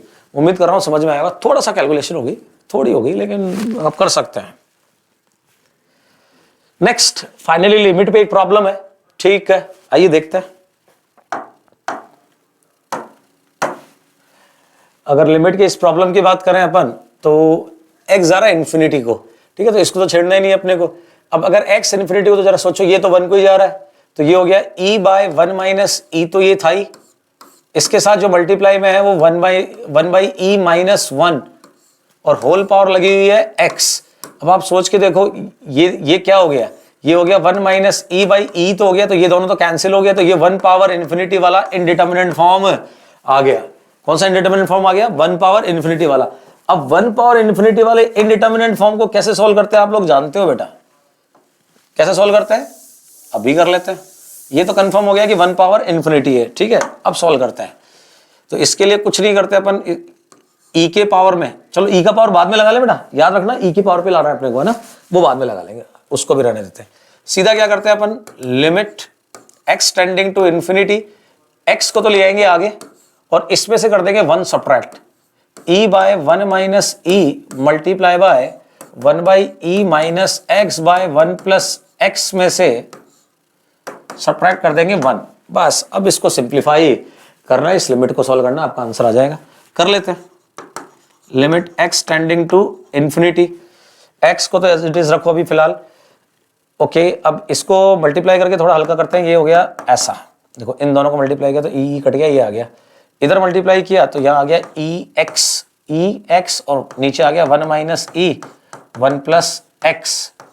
चलो, और साथ में एक -1। मैं चाहता हूं कि दिमाग ना लगाएं, सीधा एलसीएम लेते हैं, है ना, बातें बनेगी। अब सीधा एलसीएम ले, रुको थोड़ा सा और ऊपर कर लेते हैं इसको ताकि मेरे पास जगह बन जाए यार। अब सीधा एलसीएम ले तो यहां हो गया limit x tending to infinity x 1 minus E 1 plus X, तो ये तो गया, तो यहां तो 1 प्लस एक्स आएगा, यहाँ ई एक्स आएगा माइनस इन दोनों का प्रोडक्ट, तो यहां पर आ जाएगा, एक तो 1 आ जाएगा, उसके बाद में माइनस एक्स आ जाएगा, एक प्लस का ई आ जाएगा और एक प्लस का ही ई एक्स आ जाएगा। अब ई एक्स और ई एक्स कैंसिल हो गया, ये सब कैंसिल हो गए, ऊपर बचा आपको limit x tending to infinity, सब कट गया, सिर्फ एक ई बचा है, तो ई एक्स ऊपर और 1 माइनस ई 1 प्लस एक्स नीचे। अब अगर x चला इन्फिनिटी को तो बेटा ये हो जाएगा 1 और आपके पास वैल्यू आ जाएगी e बाय 1 माइनस ई। लेकिन आपका आंसर याद करो क्या था, e to the power e by 1 minus e क्या था, इसको e पे रखना था ना, तो ये हो गया आपके पास लिमिट की वैल्यू। अब ये लिमिट की वैल्यू तो हो गई, लेकिन मांगा क्या है उस पर चलते हैं। इन्होंने लिमिट की वैल्यू को अल्फा, मतलब वो अल्फा आ गया अपने पास, उस पर लॉग लगाना है और फिर आगे बढ़ना है अपने को, तो लॉग लगा लेते हैं, यही लगाते हैं ना, एक सेकंड बेटा, हाँ लॉग लगाएं उस पर, तो जो ई था वो गायब हो जाएगा। देखो मैं याद दिलाता हूं, अब अगर इसका लॉग लोगे तो ये तो हट जाएगा और ये आगे आ जाएगा, तो आपके पास आ जाएगा इसका वैल्यू e बाय 1 माइनस ई और नीचे हो जाएगा 1 प्लस ई बाय 1 माइनस ई। अब जब आप एलसीएम से एलसीएम तो उड़ ही जाएगा और ई से ई कट गया, यहां सिर्फ क्या रह गया, ई रह गया बेटा जी, सिर्फ और सिर्फ ई। कोई मिस्टेक तो नहीं कर दी अपन ने ना, एकदम ही परफेक्ट है, सिर्फ ई, तो आंसर बन गया अपना 4th ऑप्शन। उम्मीद कर रहा हूं समझ में आ रहा होगा, ठीक है ना। आगे बढ़ते हैं अगले प्रॉब्लम की। अगला प्रॉब्लम इंडेफिनेट इंटीग्रेशन का बेटा जी, अगला प्रॉब्लम इंडेफिनेट इंटीग्रेशन का। ओ थोड़ा हैवी सा लग रहा है, नहीं नहीं नहीं नहीं नहीं बेटा, आ गया समझ, ये तो आसान है, ये तो बिल्कुल ही आसान है। पूछो कैसे? If I am not wrong बेटा, ये जो है ना इसका डिफरेंशिएशन ये होना चाहिए, अगर मैं गलत नहीं हूं, और अगर ऐसा है तो फिर gx आ गया और g ऑफ हाफ तो बड़ा इजीली आ जाएगा। एक बार अपन इसको डिफरेंशिएट करके देखते हैं मेरे स्टाइल में, तो x by under root 1 minus X square को तो अलग कर लेते हैं और साइन इनवर्स x को अलग करेंगे। अच्छा मैं अलग क्यों कर रहा हूं, क्योंकि बीच में प्लस लगा रखा है, इसका मतलब इन्होंने u इंटू वी लगाया होगा, तो एक तरफ एक फंक्शन बना होगा फिर एक और बना होगा, इसलिए ये दो फंक्शन यहां दिख रहे हैं। तो अपन ऐसा करते हैं और इस तरीके से अपन डिफरेंशिएशन करते हैं, तो इसको रखते हैं एज इट इज और इसका करते हैं डिफरेंशिएशन।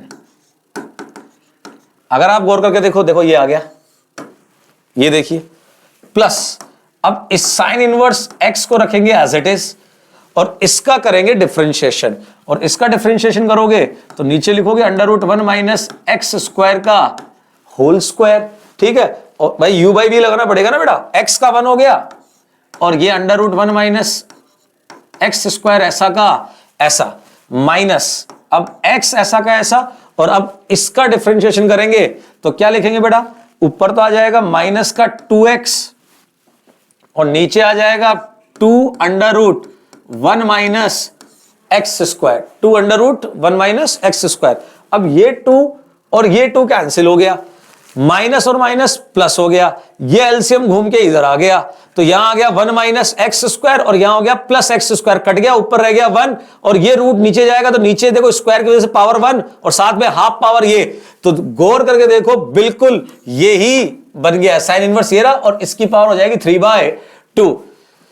तो बेटा ये तो खत्म हो गया, क्योंकि अगर e पावर x के साथ ये एफ एक्स है तो ये एफ डैश एक्स है, तो इसका इंटीग्रेशन यही होगा, और अगर ये इसका इंटीग्रेशन होगा तो अब हमसे मांगा है g of half, half put कर दीजिए तो यहां तो आ गया e पावर हाफ, और यहां हाफ पुट करोगे तो देखो ऊपर तो एक हाफ आना ही है, ये वाला x वाला, यहां हाफ पुट करोगे तो π/6 आएगा, और नीचे हाफ पुट करोगे तो यहां रूट 3/2 आएगा बेटा जी। तो ये और ये तो कटेगा और आपके पास आ जाएगा e पर भी 1/2 पावर है, 3 पे भी, तो ये हो गया e/3, इसका तो रूट और साथ में मल्टीप्लाई में π/6, ऐसा कोई ऑप्शन ये रहा, रूट ऑफ e/3 और साथ में π/6, तो सेकंड ऑप्शन आपका आंसर होगा। उम्मीद कर रहा हूं समझ में आया होगा बेटा जी, तो बहुत ही आसान था ये तो। नेक्स्ट, अभी कॉम्प्लेक्स नंबर का भी एक प्रॉब्लम नजर आ रहा है, ठीक है, बोला है अ कर्व, अच्छा ये कर्व बताओ क्या है, स्ट्रेट लाइन है, और क्या है बेटा जी, क्या है, स्ट्रेट लाइन। अब इस स्ट्रेट लाइन के बारे में बात करें तो इसको लिख सकते हैं अपन 2 times real part of z into 1 plus iota equals to 4। अच्छा z को मान लो x प्लस आयोटा y, हमें तो चाहिए सिर्फ इसका रियल पार्ट, तो रियल पार्ट में आ गया x, अच्छा सोचो इन दोनों को मल्टीप्लाई करोगे तो रियल पार्ट के नाम पर सिर्फ x माइनस वाई आएगा, तो 2 into X minus Y equals to 4, तो x minus Y equals to 2, ये आ गया आपका ये वाला कर्व, और इसकी कहानी खत्म, ये स्ट्रेट लाइन है, ठीक है। अब बोल रहे हैं डिवाइड द रीजन, अच्छा ये सर्कल और उसका इंटीरियर है, सर्कल और उसका इंटीरियर है, ठीक है ना, तो आ जाओ बनाते हैं आराम से, कोई दिक्कत नहीं। सेंटर है 3,0, रेडियस 1 की, सेंटर 3,4 और रेडियस 1, सॉरी 3,0 बेटा, क्या बोल रहा हूं मैं, ये 3,0 रेडियस 1 की, तो ये पॉइंट हो गया 3, बिल्कुल ऊपर वाला यहां वाला, ये पॉइंट हो गया 3,1। अरे क्या कर रहा हूं यार, ये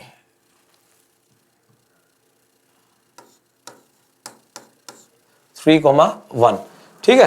अच्छा ये पॉइंट हो गया 2,0 क्योंकि रेडियस 1 का है। अब इस लाइन को गौर करके देखो, देखो क्या गेम खेला है, 2,0 इस लाइन को सेटिस्फाई कर रहा है, मतलब ये लाइन यहीं से जाएगी, इवन 3,1 भी इस लाइन को सेटिस्फाई कर रहा है, मतलब लाइन कैसे ड्रॉ होगी समझ में आ रहा है क्या, ये ऐसे, और अब जब ये लाइन ड्रॉ हुई ना बेटा, ये लाइन ड्रॉ हुई तो एक रीजन तो ये वाला बन गया और एक ये बचा हुआ पूरा।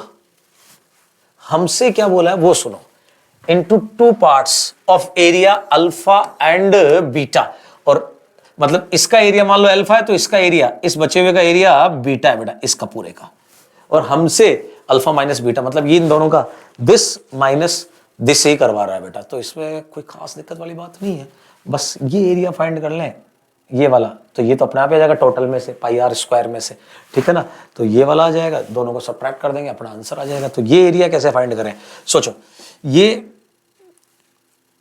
अपने को वो सेक्टर एरिया लिखना था, सेक्टर एरिया का फॉर्मूला था हाफ r² थीटा। अगर मैं ये फॉर्मूला लगाता हूं तो अच्छा ये एंगल हमारे पास है π/2, तो मेरे पास इस पूरे सेक्टर का एरिया, अच्छा इसका एरिया के लिए तो फॉर्मूला भी क्या लगा है यार, टोटल का 1/4 ही तो होगा, चलो कोई नहीं फॉर्मूला लगा लेते हैं, ठीक है, हाफ r की वैल्यू 1, थीटा π/2, तो ये कितना आ गया बेटा जी π/4, ये एरिया π/4 है, लेकिन मुझे ये पूरा नहीं चाहिए बेटा, मुझे तो सिर्फ इस लाइन के ऊपर ऊपर वाला चाहिए। तो मुझे ये एरिया इसमें से हटाना पड़ेगा, तब जाके मेरे पास अल्फा की वैल्यू आएगी। तो अल्फा की वैल्यू हो गई π/4। π/4 तो हो गया इस पूरे का एरिया, ये पूरा सेक्टर एरिया। इसमें से अब अगर इस ट्राइंगल का एरिया हटा दें तो मजा नहीं आ जाएगा क्या? अच्छा, इस ट्राइंगल का एरिया सबको दिख रहा है, ये 1 है, ये भी 1 है, हाफ बेस इनटू हाइट, ठीक है, तो वो तो हाफ ही हो गया ना बेटा। तो ये तो अल्फा आ गया। अब चाहिए बीटा, तो बीटा तो बड़ा आसान है, बीटा तो ये वाला एरिया तो लिखना है, तो बीटा लिखे अपन। तो टोटल एरिया तो हो गया πr², जो पाई हो गया क्योंकि r की वैल्यू तो 1 है, ठीक है ना। तो πr² हो गया टोटल एरिया, टोटल एरिया। उस पे से ये वाला एरिया निकाल दो, माइनस का π/4 प्लस 1/2 हो जाएगा। अरे ऊपर वाला एरिया निकाल दिया ना, टोटल में से ऊपर वाला निकाला, तो ये बीटा आ गया ना नीचे वाला एरिया। तो बीटा आ गया बेटा अपने पास 3π/4 प्लस 1/2। और अब हमसे मांगा है इन दोनों का डिफरेंस, ठीक है। तो डिफरेंस देखें तो जब इसमें से इसको सब्ट्रैक्ट करोगे तो हाफ और ये हाफ हाफ, ये तो 1 हो जाएगा, और इन दोनों को सब्ट्रैक्ट करोगे तो ये बेटा जी 3π/4 में से ये जाएगा, तो ये हो गया आपके पास 2π/4 मतलब π/2 और एक +1। तो इन दोनों का डिफरेंस हो गया π/2 + 1।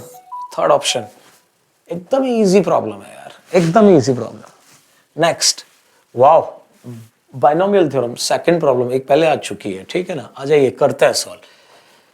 यहां लिखा हुआ है r² 30c r²। थोड़ी सी मेहनत लगेगी, आ जाओ करते हैं। तो मैं शुरू करता हूं इसको, समेशन। क्या मैं इसको ऐसा लिख सकता हूं बेटा, r1 to 30 r30c r² divide by 30c r-1। कुछ नहीं किया, इसका भी स्क्वायर था और इसका भी स्क्वायर था, तो मैंने होल स्क्वायर लिख दिया। अब जरा देखो, ये और ये सेम है, तो फॉर्मूला लग गया हमारा r.ncr का। क्या होता है r.ncr? मैं यहां लिखता हूं, r.ncr होता है बेटा जी n.n-1c r-1। अब ये फॉर्मूला लगाते हैं अपन यहां पर। अब अगर ये फॉर्मूला मैं यहां लगाता हूं तो यहां आता है समेशन r1 to 30, ये हो जाएगा 30, r तो हट जाएगा, उसकी जगह 30 आ जाएगा, और दोनों में से एक एक सब्ट्रैक्ट हो जाएगा, तो वहां तो 29 हो जाएगा c, यहां हो जाएगा r-1, और इसका भी क्या हो जाएगा, होल स्क्वायर, और नीचे डिवाइड में आया 30c r-1। ठीक है बेटा, आगे बढ़ते हैं। अब अगर आगे बढ़े तो यहां है समेशन r1 to 30। ओके, 30 का स्क्वायर तो बाहर ले लेते हैं अपन। एक सेकेंड, पहले 30 का स्क्वायर बाहर ले लो, क्योंकि वो अब किसी काम का नहीं है बेटा, है ना। अब 30 का स्क्वायर तो बाहर लिया, ब्रैकेट में आ जाओ आप, समेशन, तो 30 स्क्वायर तो बाहर, इसको लिख सकते हैं अपन 29c r-1 multiply by 29c r-1। भाई यही समझ में आ रहा है मेरे फिलहाल। और ये हो गया 30c r-1। ठीक है, तो अब इसको थोड़ा सा सिंप्लीफाई करते हैं और खत्म करते हैं। तो जरा इधर देखो बेटा, इधर साइड में कर देता हूं मैं थोड़ी कैलकुलेशन। क्या मैं इसको लिख सकता हूं factorial 29 divide by factorial 30 minus r, साथ में फैक्टोरियल r-1। इधर इसको क्या मैं factorial 30 divide by factorial 31 minus r, 31 minus r, और यहाँ पर फैक्टोरियल r-1। ये और ये कट गया, यहाँ पर कितना आ गया बेटा 30, ये और ये कटा, तो यहाँ आ गया 31 माइनस r। तो 31 माइनस r तो टॉप पे चला जाएगा, मतलब इन दोनों का रेशियो क्या आ गया, मैं लिख देता हूँ 30 का स्क्वायर तो as it is bracket summation r1 to 30। हाँ भाई, इन दोनों का रेशियो हो गया 31 माइनस r डिवाइड बाय 30। बेटा ये 30 तो नीचे रह जाएगा और ये ऊपर चला जाएगा, और साथ में मल्टीप्लाई में एक छोटा सा आइटम 29c r-1। अब बताओ, ये 30 तो इस पावर को तो उड़ा ही देगा। अब हमारे पास सिर्फ ये बचा हुआ है और साथ में ये है। अब इसको हटाए बिना बात बनेगी नहीं, तो बात बनाए तो कैसे बनाए वो देखो। 30 ऐसा कैसा, समेशन r1 to 30। ठीक है, इसको अपन क्यों ना कुछ इस तरीके से लिख लें। ये 31 में एक r-1 तो अलग कर लेता हूं, ठीक है, क्योंकि मुझे ये फॉर्मूला लगाना है। अब r-1 अलग किया तो यहां पर अपन इसको ऐसा लिख सकते हैं। देखो, अब देखो 30 माइनस माइनस प्लस 31 हो जाएगा और माइनस का r। ठीक है, अब इसको अपन लिख रहे हैं 30, अच्छा 30 मल्टीप्लाई हो जाएगा इससे 29C R-1 से, माइनस में आ जाएगा आपके पास R-1 29C R-1। ऐसा क्यों कर रहा हूं? ताकि फॉर्मूला लग जाए और ये फिर क्वेश्चन खत्म हो जाए। बस अब क्वेश्चन खत्म ही होने वाला है, अब इतना सोल्व करना है अपने को, कर लेते हैं। आ जाइए, 30 ऐसा का ऐसा बाहर लगेगा एक ब्रैकेट, ये 30 तो ले लो इधर, और यहां देखो R1 पुट करोगे 29C 0 आएगा, और 30 पुट करोगे 29C 29 आएगा। तो ये तो सीधा सीधा हो गया टू द पावर 29।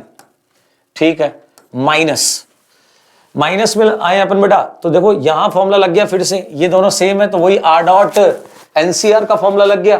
तो R डॉट एनसीआर का फॉर्मूला लगाएं तो R-1 तो हट जाएगा, आगे आ जाएगा 29, और इन दोनों में से एक एक रिड्यूस हो जाएगा। तो यहां आ जाएगा 28C R-2। उम्मीद कर रहा हूं यहां तक बात समझ में आ रही होगी। ठीक है ना?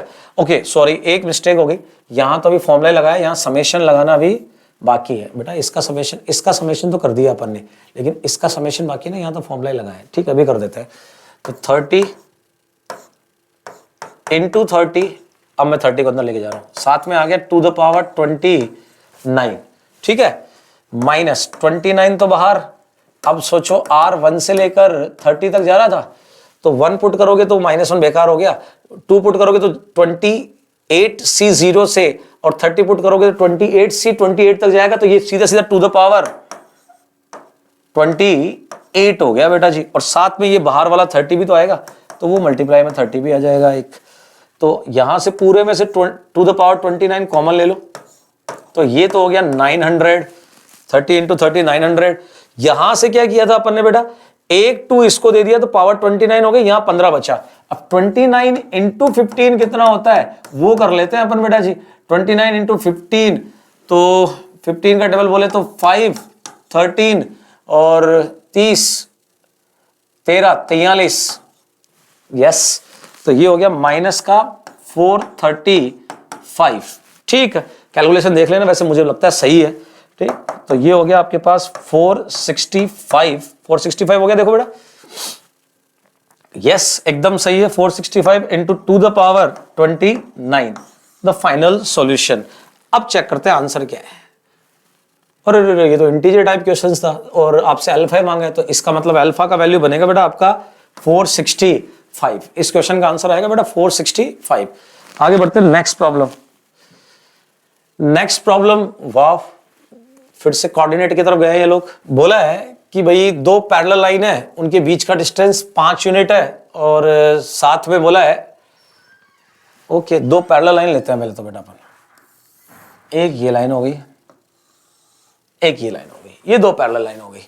इनके बीच का डिस्टेंस कितना बोला हुआ है? 5, याद रखिएगा, है ना, 5 बोला हुआ है। A point P lies between the line at a unit distance from one of them। मान लो ये P हो गया, और उसकी मान लो इससे डिस्टेंस, ये वाली डिस्टेंस कितनी है?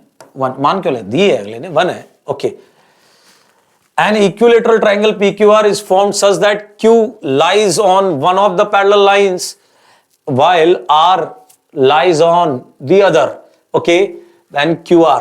ठीक है, बोला है कि एक तो मान लो Q यहां लिया है और एक R यहां ले लिया, और इन्होंने इन तीनों को मिला के बना दिया एक, हो ये क्या बना दिया मैंने? इन तीनों को मिला के बना दिया एक इक्विलेटरल ट्राइंगल। ये इक्विलेटरल बना दिया, ठीक है ना। और अब इन्होंने हमसे QR का स्क्वायर मांगा है, मतलब इक्विलेटरल की साइड मांगी है। क्या मांगी है बेटा? इक्विलेटरल की साइड। तो जरा सोचो, इक्विलेटरल की साइड चाहिए अपने को। अच्छा, एक इंफॉर्मेशन की है, याद रखना, भूलना मत। ये हमें 5 दिया हुआ है, ये रहा स्टार्टिंग में। तो हो जाएगा बेटा, एक काम करते हैं, यही तो मांगा है। मान लो ये L है, तो ये भी L है भाई, इक्विलेटरल की साइड से तो बराबर ही होंगी। इस एंगल को मैंने मान लो थीटा ले लिया। क्या ले लिया बेटा? थीटा ले लिया। तो जरा सोचो, इस ट्राइंगल में क्या मैं साइन थीटा लिख सकता हूं बेटा? तो साइन थीटा क्या लिखूंगा, जल्दी बताओ। साइन थीटा लिखूंगा मैं 1/L। 1/L। ठीक है, अब जरा सोचो इस वाले ट्राइंगल को देखो, इस वाले ट्राइंगल को देख रहा है बेटा, इस वाले ट्राइंगल को। ठीक, इसमें ये एंगल भी तो पता है अपने को 60 डिग्री तो होगा, इक्विलेटरल का एंगल है। ठीक है, तो जरा सोचो इस ट्राइंगल में ये टोटल एंगल हो गया 60 प्लस थीटा और इसकी अपोजिट साइड 5 है और ये L है, तो मैं यहां लिख सकता हूं साइन 60 डिग्री प्लस थीटा। इस वाले ट्राइंगल की बात कर रहा हूं मैं। ठीक है, जिसमें ये तो 5 और ये L, तो ये हो गया 5/L। L ही हमको चाहिए, दो अननोन है, एक L है और एक थीटा है और दो इक्वेशन है, सॉल्व और कहानी खत्म। ठीक है, तो आइए सॉल्व करते हैं। तो यहां कितना आ गया बेटा जी, जल्दी से बता दीजिए, खोल दीजिए इसको फॉर्मूले को। तो √3/2 साथ में आएगा cos थीटा, फिर 1/2 साथ में आएगा sin थीटा। अरे sin a प्लस बी लगा दिया बेटा, इतना क्या सोच रहे हो, 5/L। ओके, अब यहां से sin थीटा की वैल्यू है 1/L। अच्छा पहले 2 को शिफ्ट कर देते हैं उधर, तो यहां आ गया √3 cos थीटा sin थीटा और वहां आ गया 10/L। एक सेकंड, जगह तो बढ़ानी पड़ेगी यार बेटा। ओहो ये क्या कर दिया मैंने, √3 cos थीटा sin थीटा का वैल्यू आया था, याद कीजिए 1/L। अरे ये तो आया था 1/L और उधर हो गया हमारे पास 10/L। √3 cos थीटा ये हो गया 9/L, स्क्वायरिंग कर दो, 3 cos square theta 81/L, 3 - 3 sin square theta, क्या कर दिया, cos स्क्वायर थीटा को लिख दिया 1 - sin स्क्वायर थीटा और यहां लिखूंगा, ओहो L नहीं बेटा, L स्क्वायर, स्क्वायरिंग की थी ना, 81/L स्क्वायर। अच्छा sin थीटा का वैल्यू 1/L है, तो ये हो गया 3 - 3/L स्क्वायर और यहां आएगा 81/L स्क्वायर। तो 1 काट दो, 1 1 और 81 है ना, तो 3 से काटोगे तो 27 ही तो आएगा, तो वहां हो गया 1 = 28/L स्क्वायर। तो L स्क्वायर की वैल्यू पूछी थी और वो आ गई 28। उम्मीद कर रहा हूं समझ में आया होगा, और कितना आसान और मजेदार क्वेश्चन था। ठीक है ना, मजेदार था ये वाला। नेक्स्ट, अगला अगेन डिफरेंशियल इक्वेशन। एक क्वेश्चन पहले कर चुके हैं अपन, फिर से डिफरेंशियल इक्वेशन, एक ही शिफ्ट में 2 बार, और फिर से आसान और बिल्कुल वैसा ही। देखो ना आप, फिर से वही है यहां पर, फिर से लीनियर डिफरेंशियल इक्वेशन। तो करते हैं सॉल्व, और तो क्या बेटा जी, आ जाइए सॉल्व करें। तो यहां पर सबसे पहले तो वही इंटीग्रेटिंग फैक्टर लिखना होगा अपने को। अब इंटीग्रेटिंग फैक्टर लिखने चले अपन, ठीक है, e power integration of x/x² - 1 into dx। ठीक है, कोई दिक्कत नहीं है। अभी इंटीग्रेशन करें तो x² - 1 को t मान लेते हैं, तो 2x dx = dt हो जाएगा बेटा। ठीक है ना, और अगर ऐसा हो जाएगा तो अपने पास आ जाएगा यहां पर e⁻, एक सेकंड बेटा, e⁻, आपके पास 2 तो नीचे ले जाओ, तो 1/2 integration of dt/t, integration of dt/t। अरे बेटा x dx को लिख दिया अपन ने dt/2 और ये तो t माना ही था ना, तो यहां पर आ जाएगा e⁻, 1/2 ln mod t। एक सेकेंड ढंग से लिखता हूं बेटा, ln mod t। ठीक है ना, और t वैसे क्या था, x² - 1, तो यहां पर आ गया e⁻, 1/2 ln mod x² - 1, लेकिन x का वैल्यू दिया है -1 से 1 के बीच में, तो ये मोड ऑपरेट होगा माइनस साइन के साथ, तो ये 1 - x² हो जाएगा। तो यहां पर आपके पास आ जाएगा e⁻, ln √1 - x²। अरे मोड हटा दिया अपन ने विद माइनस साइन, क्योंकि x के वैल्यू -1 से 1 में है, इसको पॉजिटिव रखना जरूरी है ना। तो इंटीग्रेटिंग फैक्टर आ गया √1 - x²। तो इंटीग्रेटिंग फैक्टर आ गया बहुत सिंपल इंटीग्रेशन के साथ। अब हम लिखते हैं सॉल्यूशन। सॉल्यूशन लिखने चले तो यही लिख लेते हैं बेटा, y × √1 - x², इधर आएगा इंटीग्रेशन, ये हो गया अपने पास x⁻6 + 4x, और जब इसको और इसको मल्टीप्लाई करोगे तो ये तो कट ही जाएगा बेटा, तो ये तो बहुत ही ज्यादा आसान हो गया। यहां पर आ जाएगा dx, तो y under root 1 minus X square, integrate कर दे तो ये आ गया x power 7/7 plus 2x square plus c। तो पहले c फाइंड करते हैं, बोला है f ऑफ 0 0 है, तो ये 0, तो ये तो 0 ही हो गया, 0 0, तो c का वैल्यू बेटा 0 ही आ गया। ठीक है, तो आपके पास y आ गया, मतलब फंक्शन ही आ गया x power 7/7 under root 1 minus X square, और फिर यहां पर आ गया plus 2x square by under root 1 minus X square. ये आ गया आपका फंक्शन fx। ठीक है, अब फंक्शन fx आ गया, अभी खत्म नहीं हुआ है, अभी हमसे ये और कैलकुलेशन करा रहे हैं, इसलिए बच्चे बोलते हैं कि सर लेंदी था, क्योंकि वो एक काम के बाद दूसरा, दूसरे के बाद तीसरा, ठीक है, रुक नहीं रहे हैं। कोई नहीं, कर लेंगे, ऐसी कोई खास दिक्कत वाली बात नहीं है। अब जरा सोचो, इसका इंटीग्रेशन मांगा है और वो भी -½ से +½ में। गौर करके देखो बेटा, कहां से का मांगा है, -½ से +½ में मांगा है। अब जरा देखो, ये वाला पोर्शन तो ऑड है भाई, ये कैसा फंक्शन है, ऑड फंक्शन, क्योंकि x पावर 7 ऑड हो गया और ये इवन हो गया, तो ये ऑड फंक्शन है, और ऑड फंक्शन का -½ से +½ में इंटीग्रेशन, तो इसका तो इंटीग्रेशन पहले ही 0 हो जाएगा, तो इसको तो लिखने की भी जरूरत नहीं है। और वो है इवन फंक्शन, तो वो आप -½ से +½ को 0 से ½ लिख सकते हो डबल करके। तो मैं लिखने जा रहा हूं, तो मैं लिख रहा हूं इंटीग्रेशन -½ से +½ fx dx। 6 से बाद में मल्टीप्लाई करेंगे, याद रखना ये 6 भी है यहां पर, है ना, बाद में मल्टीप्लाई करेंगे। तो इसको मैं लिख सकता हूं अब 2 टाइम्स 0 to ½ और fx इंटीग्रेशन, इसका तो 0 हो ही गया, तो लिखने की जरूरत ही नहीं है। अच्छा, वहां भी एक 2 है, उसको भी बाहर लिया हो, तो ये बाहर की तरफ 1 सेकंड में लिख देता हूं। ये क्या हो रहा है यार, साफ क्यों नहीं हो रहा है, चलो कोई नहीं, यहाँ 4 है बेटा, है ना, वो वाला 2 भी ले लिया मैंने, एक तो वो जो प्रॉपर्टी लगाई उसका 2 और एक ये वाला 2, और यहां बच गया सिर्फ X square by under root 1 minus X square dx। अब मैं आपसे सिर्फ ये पूछता हूँ, क्या आप इसका इंटीग्रेशन नहीं कर सकते क्या? ये तो बहुत आसान हो गया बेटा जी। देखो कैसे करेंगे, 4 तो ऐसा कैसा, इस पे 1 ऐड कर लीजिए, 1 सब्ट्रैक्ट कर लीजिए, और ऐसा ऐसा करके डिवाइड, नहीं सब्ट्रैक्ट यहाँ कीजिए और प्लस यहाँ कीजिए, और ऐसा ऐसा डिवाइड कर लो, तो यहाँ पर आ जाएगा इंटीग्रेशन 0 to ½ ये तो हो जाएगा बेटा जी, एक माइनस बाहर सेक्रीफाइस करना होगा आपको, बाकी under root 1 minus X square हो जाएगा ये वाला तो, और यहां पर आ जाएगा प्लस, और ये तो बेटा जी स्टैंडर्ड इंटीग्रेशंस है, तो बस इंटीग्रेट कीजिए, जो आए उसको 6 से मल्टीप्लाई कीजिए, आपकी बात। अरे ये तो साइन इनवर्स एक्स और ये formula under root a square minus X square वाला बड़े आराम से आप कर सकते हैं, ठीक है ना। तो इसको आगे आप कंप्लीट कर लीजिएगा।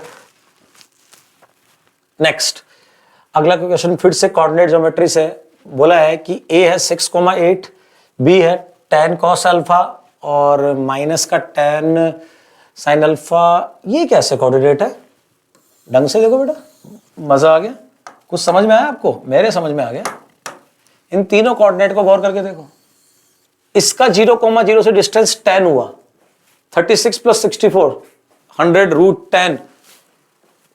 इसका 0,0 से डिस्टेंस देखो जरा 10 हो गया, और इसका भी 0,0 से डिस्टेंस 10 हो गया, और ये तीनों मिलकर एक ट्राइंगल बना रहे हैं। तो उस ट्राइंगल का सरकम सेंटर तो आ गया बेटा, उस ट्राइंगल का सरकम सेंटर तो हो गया बेटा जी 0,0।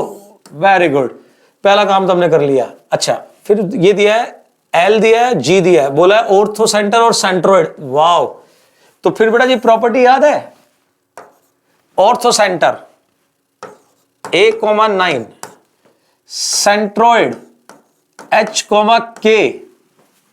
कहां गया सेंट्रोइड? यस, ये रहा सेंट्रोइड।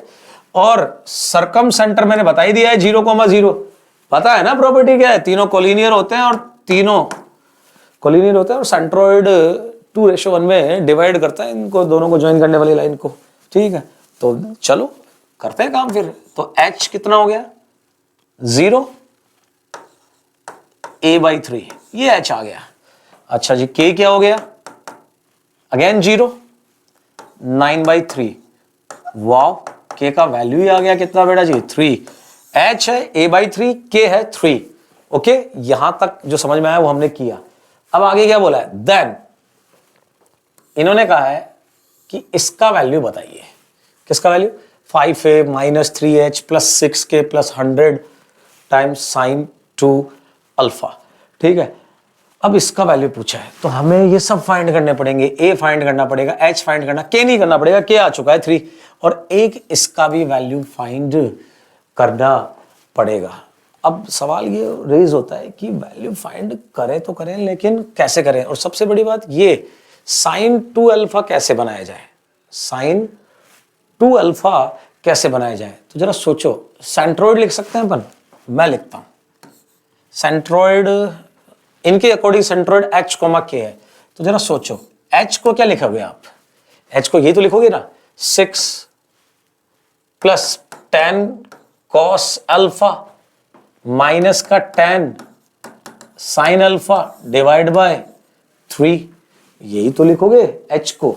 तो जरा सोचो 10 cos alpha minus 10 sine alpha जो है उसका वैल्यू कितना आ गया, 3h माइनस 6 ही तो आ गया बेटा जी, कितना आ गया 3h माइनस 6। सिमिलरली अगर मैं आपसे k मांगू, k क्या लिखोगे आप, 8 प्लस नहीं भाई माइनस है, 8 minus 10 sine alpha plus 10 cos alpha, 10 cos alpha divide by 3, यही तो लिखोगे। तो यहां पर जरा सोचो, आपके पास 10 cos alpha minus 10 sine alpha, ये कितना आ गया, 10 कॉस अल्फा माइनस 10 3k, देखो 3k माइनस 8 आ गया बेटा, कितना आ गया 3k माइनस 8। अब जरा सोच कर देखो कि आपके पास k का तो वैल्यू है कितना 3, तो ये एक्चुअल में कितना हो गया 1 हो गया। तो 10 cos alpha minus 10 sine alpha कितना हो गया 1 हो गया। 10 को नीचे भेजो और स्क्वायरिंग कर दो, तो cos square alpha sine square, भाई 10 को तो नीचे शिफ्ट कर दो, अरे ये 1 हो गया ना यार, ठीक है। अच्छा ये नहीं, रुको यहां देखो ये वाला, और इसको देखो यहां भी 10 cos alpha minus 10 sine alpha है, यहां भी 10 cos अल्फा 10 साइन अल्फा है, इसका मतलब इसका वैल्यू 1 है। कुछ समझ में आया बेटा, 3h माइनस 6 का वैल्यू 1 है, तो h का वैल्यू 7/3 हो गया। ये लीजिए k आ गया, h आ गया बेटा, h नहीं a भी आ गया, a भी आ गया, a कितना हो गया, h का वैल्यू 7/3, तो a का वैल्यू 7 हो गया बेटा, अरे h की जगह 7/3, a का वैल्यू 7 हो गया, a भी आ गया। सोचो a आ गया, h आ गया, 6 आ गया। अब तो हमें सिर्फ साइन 2 अल्फा चाहिए, वो भी मैं ला देता हूं। आप कुछ ना कीजिए, स्क्वायर कीजिए, 10 से डिवाइड कर दीजिए और स्क्वायरिंग कर दीजिए, तो cos square alpha sine square alpha वो तो 1 हो जाएगा, और फिर आएगा आपके पास साइन 2 अल्फा ही तो आएगा बेटा, क्योंकि 2 साइन अल्फा cos अल्फा क्या हो जाएगा साइन 2 अल्फा, और उधर आ जाएगा 1/100। अब इसको उधर और इसको इधर ले आइए, तो ये हो गया साइन 2 अल्फा का वैल्यू 99/100, कितना आ गया बेटा जी 99/100। इसको उधर 99/100, मतलब 100 साइन 2 अल्फा का वैल्यू, 100 साइन 2 अल्फा का वैल्यू 99। अब बताइए सबका वैल्यू आ चुका है, पुट कीजिए, आपका आंसर रेडी है। तो उम्मीद कर रहा हूं समझ में आया होगा। तो चलिए आगे बढ़ते हैं नेक्स्ट क्वेश्चन की ओर। एक आखिरी क्वेश्चन, और ये तो बहुत आसान है बेटा जी, आप सोचकर देखिए कि 1 2 3 मतलब a क्रॉस a में अपने पास नो एलिमेंट है, ठीक है, और बोला है कि रिलेशन ऐसा बनाना है जिसमें ये दोनों हो और वो रिफ्लेक्सिव भी हो ट्रांजिटिव भी हो। अब जरा सोचो, उस रिलेशन की मिनिमम रिक्वायरमेंट ये हो गई कि 1,1 उसमें होना चाहिए, 2,2 उसमें होना चाहिए, 3,3 उसमें होना चाहिए, और ये तो रिफ्लेक्सिव होने के लिए तीनों का होना जरूरी है। अब 1,2 उसमें है, 2,3 उसमें ट्रांजिटिव होना है, तो 1,3 की भी मजबूरी हो गई उसमें होने के लिए, क्योंकि 1 का 2 से रिलेशन, 2 का 3 से, तो 1 का 3 से रिलेशन होना चाहिए ट्रांजिटिव होने के लिए। तो ये 6 तो इसमें होने ही पड़ेंगे। अब बचे हुए 3 आइटम है अपने पास। अब 3 आइटम क्या क्या बचे हुए जरा सोच के देखो, टोटल 9 है, उनमें 3 आइटम बचा हुआ, एक तो 3,1, एक 3,2 और एक 2,1। अब ये तीनों इसमें एक साथ नहीं हो सकते, क्योंकि अगर ये तीनों इसमें हो गए तो ये सिमेट्रिक भी हो जाएगा, ये सिमेट्रिक हो जाएगा, और अगला बोल रहा है सिमेट्रिक नहीं होगा। तो अब यहां पर आपके पास केस क्या बनते हैं, आप सोचिए। अगर आप इसको नहीं ले रहे हैं, मान लीजिए आप इसको नहीं ले रहे हैं, तो इन दोनों में से आप किसी एक को ले लीजिए, मान लीजिए आप इसको ले ही नहीं रहे, इसको नहीं ले रहे मान लीजिए, तो आप इन दोनों में से किसी एक को ले लो तो सिमेट्रिक फिर भी नहीं बनेगा, क्योंकि मान लो इसको भी ले लिया आपने, इसको भी ले लिया, तो फिर इसका इनवर्स आपको मिलेगा नहीं ना, 1,2 का इनवर्स 2,1 वो आया नहीं होगा, तो फिर ये सिमेट्रिक नहीं होगा। या फिर आप जैसे मान लीजिए इसको तो ले ही नहीं रहे अपन, मान लीजिए इसको नहीं ले रहे अपन, तो मैंने क्या बोला, इसको ले लीजिए, इसको मत लीजिए, या फिर इसको ले लीजिए, इसको मत लीजिए, या फिर इन दोनों को ही मत लीजिए। इन तीन के अलावा कोई और केस है ही नहीं बेटा जी, ठीक है। तो बस यहां पर तीन ही टाइप के आप ऐसे रिलेशन बना सकते हैं, सिंपल है, मतलब इसमें कुछ है ही नहीं बताने का बेटा जी, ठीक है। तो उम्मीद करता हूं आपको ये जेईई मेंस जनवरी अटेम्प्ट का ये वाला पेपर बहुत ढंग से समझ आया होगा, ठीक है। Thank you.